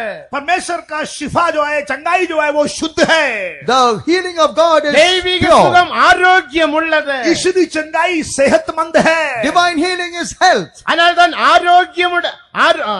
ஆரோக்கியமுடையவர்களுக்கு தான் தெய்வீக சுகத்தை அனுபவிக்க முடியும். इसलिए तंदुरुस्त लोग ही ईश्वरी चंगाई को अनुभव कर सकते हैं. It is only the healthy people who can join. தெய்வீக ஆரோக்கியம் தேவை. ईश्वरी तंदुरुस्ती चाहिए. We require the divine health. உனக்குள்ளே பாவங்கள் மறைந்திருக்கிறபடியினால், तेरे अंदर के पाप छुपा हुआ इसीलिए. Because sins are hidden in எனக்குள்ளே you. கசப்புகள் இருக்கிறபடியினால், तेरे अंदर कड़ुआहट है इसीलिए. Because there is bitterness in எனக்குள்ளே you. பொறாமை இருக்கிறபடியினால், तेरे अंदर जलन है इसीलिए. Because there is anger in you. எனக்குள்ளே பிரிவினை तेरे இருக்கிறபடியினால், अंदर फूट है इसीलिए. Because there is division in you. என்னுடைய சுகத்தை உனக்கு தர முடிகிறதில்ல. मेरा चंगाई मैं आपको नहीं दे पा रहा हूँ. My healing I cannot give you. அதான் தேவன் சொல்லுகிறார். यही परमेश्वर बोलता है. That is what God is saying. என்னுடைய பிள்ளைகளே உங்களை சுத்தம் செய். मेरे लोगों, मेरे बच्चों, अपने आप को तुम शुद्ध करो. My children, you purify yourself. உன்னுடைய மனதிலே பாவத்தை அறிக்கையிடு. तेरे मन के पाप को कबूल कर. The sin which is in your உன்னுடைய heart, you இருதயத்திலே confess. பாவத்தை அறிக்கையிடு. तेरे हृदय के पाप को कबूल कर. The sin which is in your heart, you உன்னுடைய confess it. சரீரத்திலே கிரியைகளை அறிக்கையிடு. तेरे शरीर की क्रियाओं को कबूल कर. And the works in your body, you நீங்கள் confess. சுத்தம் அடையும் படிக்க, तुम चंगा होने के वास्ते, So that you can become healed. நீங்கள் சுகத்தை பெற்றுக்கொள்ளும்படியாக, चंगाई पाने के वास्ते, So that you can receive the நீ healing. ஆரோக்கியமுள்ளவனாக மாறும்படியாக, तंदुरुस्तमंद होने के लिए, So that you can become healthy. உங்கள் குற்றங்களை ஒருவருக்கொருவர் அறிக்கையிடுங்கள். तुम तुम्हारे गलतियों को आपस में कबूल करें. You confess your faults one to another. அப்பொழுது तब Then உன்னுடைய ஆத்மாவின் பூர்ண சுகத்தை பெற்றுக்கொள்ளலாம். हमारी आत्मा में पूरा पूरा चंगाई को हासिल कर सकते in हैं. your soul you can receive the complete healing. ஊர் பகுதியில गांव में In the village, பெரிய எலி வரும், பெருச்சாழி என்று சொல்லுவாங்க. बड़ा बड़ा चूहा आते हैं. they will big rats will come there. தேவனுக்கு மகிமை. प्रभु का नाम அது महिमा हो. வந்து உள்ள இருக்கிற மண்ணெல்லாம் வெளியே தள்ளி விடும். वो छछुंदर है, वो आकर जो है अंदर का मिट्टी सब बाहर निकालता है. That will come and take out all the mud which is Very inside. वो बड़ा चूहा है, It's a very big rat. उसको छछुंदर कहते हैं. உள்ள இருக்கிற மண்ணெல்லாம் வெளியே தள்ளி वो விடும். अंदर के मिट्टी से बाहर निकाल देता है. All the mud which is நம்ம inside என்ன will put it செய்யும்? outside. எலியே பிடிக்காம மண்ணெல்லாம் உள்ளுக்குள்ள போட்டு தண்ணி ஊத்தி கல்ல எடுத்து வச்சிடும். போ. हम उस चूहा को पकड़ने के बजाय हम जो उस गड्ढे में मिट्टी वापस डाल देते हैं और पानी डाल के उसको पत्थर रख देते हैं. Some people what they do, they put the mud back, they don't catch the rat and then they put water and put a stone அந்த on it. எலி என்ன செய்யும்? वो चूहा क्या करेगा? What will that rat do? அடுத்த பகுதியில் அது மண்ணை தள்ளி வெளியே விடும். दूसरा जगह में जाकर वो मिट्टी खोद के बाहर डालता है. It will go into some other நீ place, dig அங்கேயும் it மண்ணை out. உள்ளே போட்டு தண்ணி ஊத்தி கல்லை எடுத்து வைக்கிறாய். तो यहाँ पर मिट्टी निकाल कर पानी, मिट्टी वापस डाल के पानी डाल के पत्थर रखता है. Again, if you are putting the mud back and putting அந்த water and எலி என்ன filling, செய்யும்? वो चूहा क्या करेगा? what will the rat do? மண்ணை தள்ளி விடும். अगली तरफ से मिट्टी खोद देता In है. another place it will நீ make the செய்ய hole. வேண்டியது என்ன? तू क्या करना चाहिए? What should you do? எலியே பிடிக்காமல் மண்ணை உள்ளே தள்ளாது.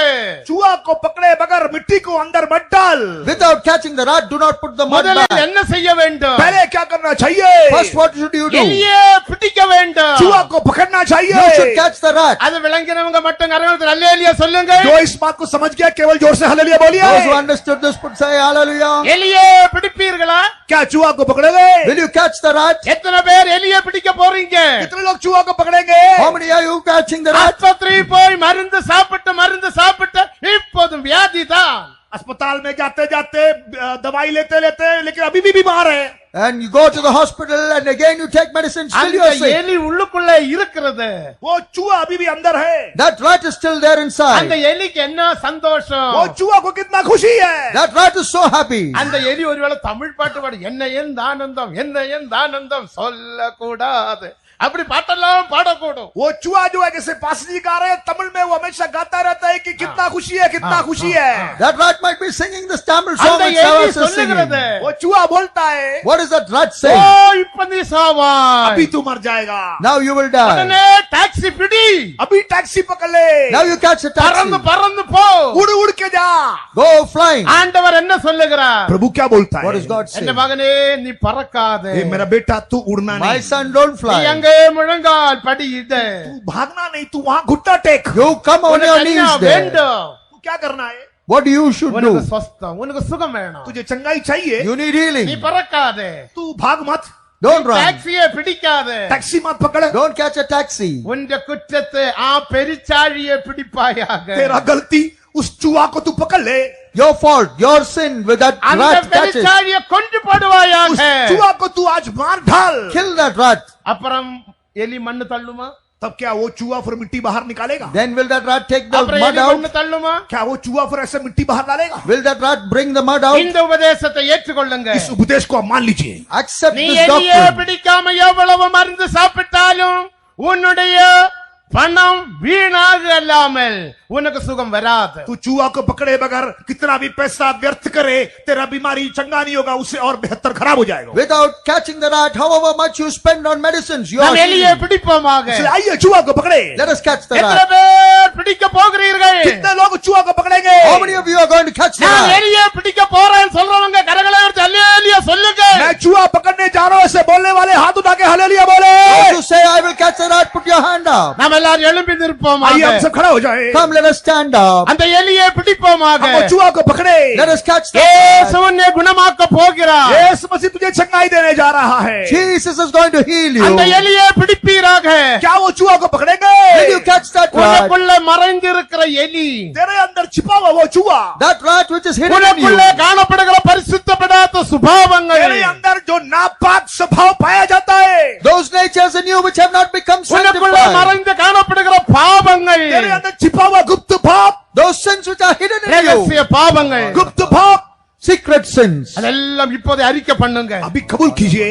Confess it. எல்லாரும் வாய் திறந்து சொல்லுங்க. सब मुंह खोल के बोलिए, All of you open your mouths and ஆண்டவரே, say, என்னுடைய ஜீவியத்தில் இந்த பாவம் காணப்படுகிறது. आए खुदावन, मेरे जीवन में ये पाप दिखाई दे रहा है। Oh Lord, this is sin is there in அந்த my life. பாவத்தினால நான் கோபிக்கிறேன். उस पाप के वजह से मैं गुस्सा करता हूँ। Because of that, I am getting angry. அந்த பாவத்தினால எனக்கு பொறாமை வருகிறது. उस पाप की वजह से मुझे जलन आ जाता है। I am becoming impatient because of N that. பாவத்தினால எனக்கு வியாதி வந்தது என்று தாவீது சொன்னான். मेरे पाप की वजह से मैं बीमार हो गया, ऐसे दाऊद कहता है। Because of my sin, my sickness came. உன் David பாவத்தினால தான் உனக்கு வியாதி. तेरे पाप की वजह से तेरे लिए बीमारी है। says, because of your sin, you have உன் sickness. பாவத்தை இயேசு கிறிஸ்து சுமந்தார். तेरे पाप को यीशु मसीह ने उठा लिया। Jesus took நீ your sin. பாவம் இல்லாமல் ஜீவிக்க வேண்டும். पाप के बगैर जीवन बिताना You चाहिए। have to live without this sin. பூமியின் எல்லையெங்கும் உள்ளோரே என்னை நோக்கி பாருங்கள். आए पृथ्वी के कोने कोने के लोगों, मेरी ओर देखो। All the people of the earth, look unto நானே me. தேவன் வேற ஒருவனும் இல்லை. मैं ही खुदा है और कोई खुदा नहीं है। I alone am God, there is no நான் one else. உன்னோடு பேசுகிறேன். मैं तुझसे बातें कर रहा हूँ। God is now speaking to நான் உனக்கு you. முன்னாக நின்று கொண்டிருக்கிறேன். मैं तेरे सामने खड़ा है। I am standing in உன்னுடைய front of குற்றங்கள் you. குறைவுகள் எல்லாம் அறிக்கையிடுவாயாக. तेरे गलती कमियों को तू कबूल कर। All your shortcomings and failures உன்னுடைய confess வியாதிகள் it, சுகமாகும்படியாக, तेरे बीमारी से शिफा पाने के लिए, so that your sicknesses உன்னை may be healed. சொஸ்தமாக்கும்படியாக, तुझे शिफा तंदुरुस्ती देने के लिए, To give you health and healing. தடம்புகளால் உன்னை குணமாக்கும்படியாக, मेरे कोड़े के द्वारा तुझे शिफा देने के So वास्ते that by my stripes I may heal you. இயேசு உனக்கு முன்னாக நின்று கொண்டிருக்கிறார். यीशु मसीह तेरे सामने खड़ा है। Jesus is standing in front of கண்களை you. மூடி அந்த இயேசுவே நோக்கி பாருங்கள். आंख बंद कर उस यीशु मसीह की ओर देखिए। Please close your eyes and look unto that இயேசுவே Jesus. நோக்கி பாருங்கள். यीशु मसीह की ओर देखिए। Look unto that Jesus. வருத்தப்பட்டு பாரம் சுமக்கிறவர்களே எல்லோரும் என்னை நோக்கி பாருங்கள். बोझ से दबे हुए परिश्रम करने वाले लोगों, मेरी ओर देखें। Come unto me, all ye that labor and are heavy laden. என்னை நोக்கி பாருங்கள். मेरी ओर तू देख। look unto நீ me. உன்னுடைய பாவத்தை என்னிடத்தில் அறிக்கையிடுவாயாக. तेरा पाप मेरे मुझे देखकर तू कबूल कर. Look unto me and அந்த confess எலியை your sin. பிடிப்போமாக. वो चूहा को पकड़े हम. Catch the rat. நீ எலியை பிடிக்காவிட்டால் चूहा को ना पकड़ने से If you do not catch the உன்னுடைய rat, பிரயாசங்கள் எல்லாம் வீண். तेरा सारा परिश्रम बेकार है. all your efforts are vain. உன்னுடைய பணம் எல்லாம் வீண். तेरा पैसा बेकार है. All your money நீ is vain. எவ்வளவு மருந்து சாப்பிடுகிறாய், இன்னும் சுகமில்லாமல் காணப்படுகிறாய். तू कितना दवाई लेता है, अभी भी तुझे चंगाई नहीं मिल रहा You're है. taking so much medicine and spending money, it's all vain. எல்லாரும் வாய் திறந்து அறிக்கையிடுங்க. सब मुंह खोल के इकरार कीजिए. All of you Amen, open amen. your mouth and அந்த எலியை confess. பிடிப்போமாக. वो चूहा को पकड़े हम. Let us catch that rat. தேவன் உன்னை குணமாக்க போகிறார். प्रभु आपको चंगाई देने जा रहा God is है. going to heal நீ you. அறிக்கையிடும் போது ஒரு வல்லமையின் அபிஷேகம் உன்மேல் வந்து இறங்கும். जब तू कबूल करता है तो एक सामर्थ्य अभिषेक तेरे पर आ जाता है. When you confess, a mighty anointing will come upon you. அதனுடைய அர்த்தம் உன்னுடைய பாவத்தை தேவன் மன்னித்து விட்டார் என்ற அர்த்தம். मतलब तेरे ஆமென், पापों को ஆமென். परमेश्वर कबूल कर आमीन, दिया. The आमीन. meaning of that is that your அறிக்கையிடுங்கள், sins have been அறிக்கையிடுங்கள். अभी कबूल कीजिए, इकरार कीजिए. Confess, confess. எல்லாரும் your வாய் sin. திறந்து அறிக்கையிடுங்கள். सब मुंह खोल के इकरार कीजिए. Open your mouth. and அபிஷேகம் confess. இறங்கட்டும். अभिषेक उतरने दे. Let the anointing நீ come down. வியாதியோட வந்திருக்கிறாய். तू बीमारी के साथ आया होगा. You have come with some வியாதியில் sickness. இருந்து விடுதலையை பெற்று நீ வியாதி இல்லாமல் இப்பொழுது தேவ சமூகத்தை விட்டு கடந்து போக போகிறாய். बीमारी से छुटकारा पाके तू बीमारी के बगैर खुदा की हजूरी से लौटने वाला है. Getting a deliverance from your Amen, sickness. amen, amen. You are going away from this Hallelujah. place. வல்லமை இறங்கட்டும். सामत उतरने दे. எல்லாரும் வாய் திறந்து சொல்லுங்கள். सब मुंह खोल के बोलिए. Open your mouth and say, Amen. சத்தம் உயர்த்தி சொல்லுங்கள். आवाज के साथ जोर जोर से बोले. Lift your voices and நீ say, பயப்பட வேண்டாம். don't fear. तू डरना मत. நீ கலங்க வேண்டாம். तू घबराना मत. Do not be நான் afraid. அறிக்கையிட்டால் மற்றவர்கள் கேட்பார்களா என்று நீ பயப்பட வேண்டாம். मैं इकरार करने आमीन, से दूसरे आमीन, लोग आमीन, सुनोगे, आमीन. ऐसा डरना नहीं. If I confess, others will hear. Do not fear like that. அறிவில் வளருங்கள். तेरा ज्ञान में बढ़. Grow in knowledge. உபதேசத்தில் வளருங்கள். उपदेश में बढ़. Grow in ministry. கிருபையிலும் வளருங்கள். अनुग्रह में बढ़.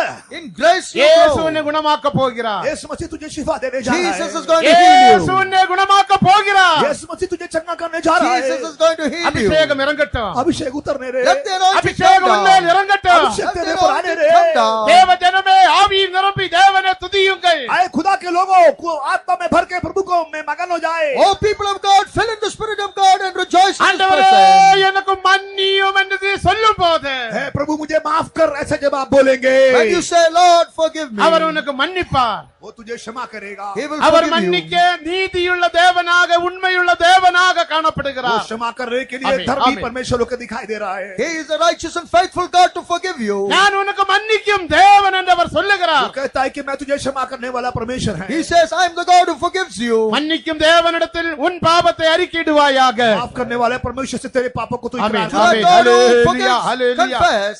Amen. உன் எல்லா பாவங்கள் மன்னிக்கப்படட்டும். तेरे सारे पाप क्षमा किया जाने दे. Let your sins be ஒரு அபிஷேகம் forgiven. இறங்கட்டும். अभिषेक उतरने दे. Let the தேவ anointing கிருபை come down. இறங்கட்டும். प्रभु का अनुग्रह उतरने दे. Let the grace of God come கிருபையினால் down. மகிமையின் புகழ்ச்சியாகட்டும். अनुग्रह के द्वारा महिमा का आमीन. प्रशंसा बन जाएंगे. आमीन. Through that grace, let it become the தேவனுடைய praise of His மனதை glory. நிறைவேற்றுவோமாக. प्रभु का अनुग्रह, प्रभु का मन को हम समझे. Let us understand the mind of மனவாட்டியாக God. நாம் மாற்றப்படுவோமாக. दुल्हनों के बदल जाए. Let us become His bride. அபிஷேகம் இறங்கட்டும். अभिषेक उतरने दे. Let the anointing come down. यीशु के पास तुमको बुला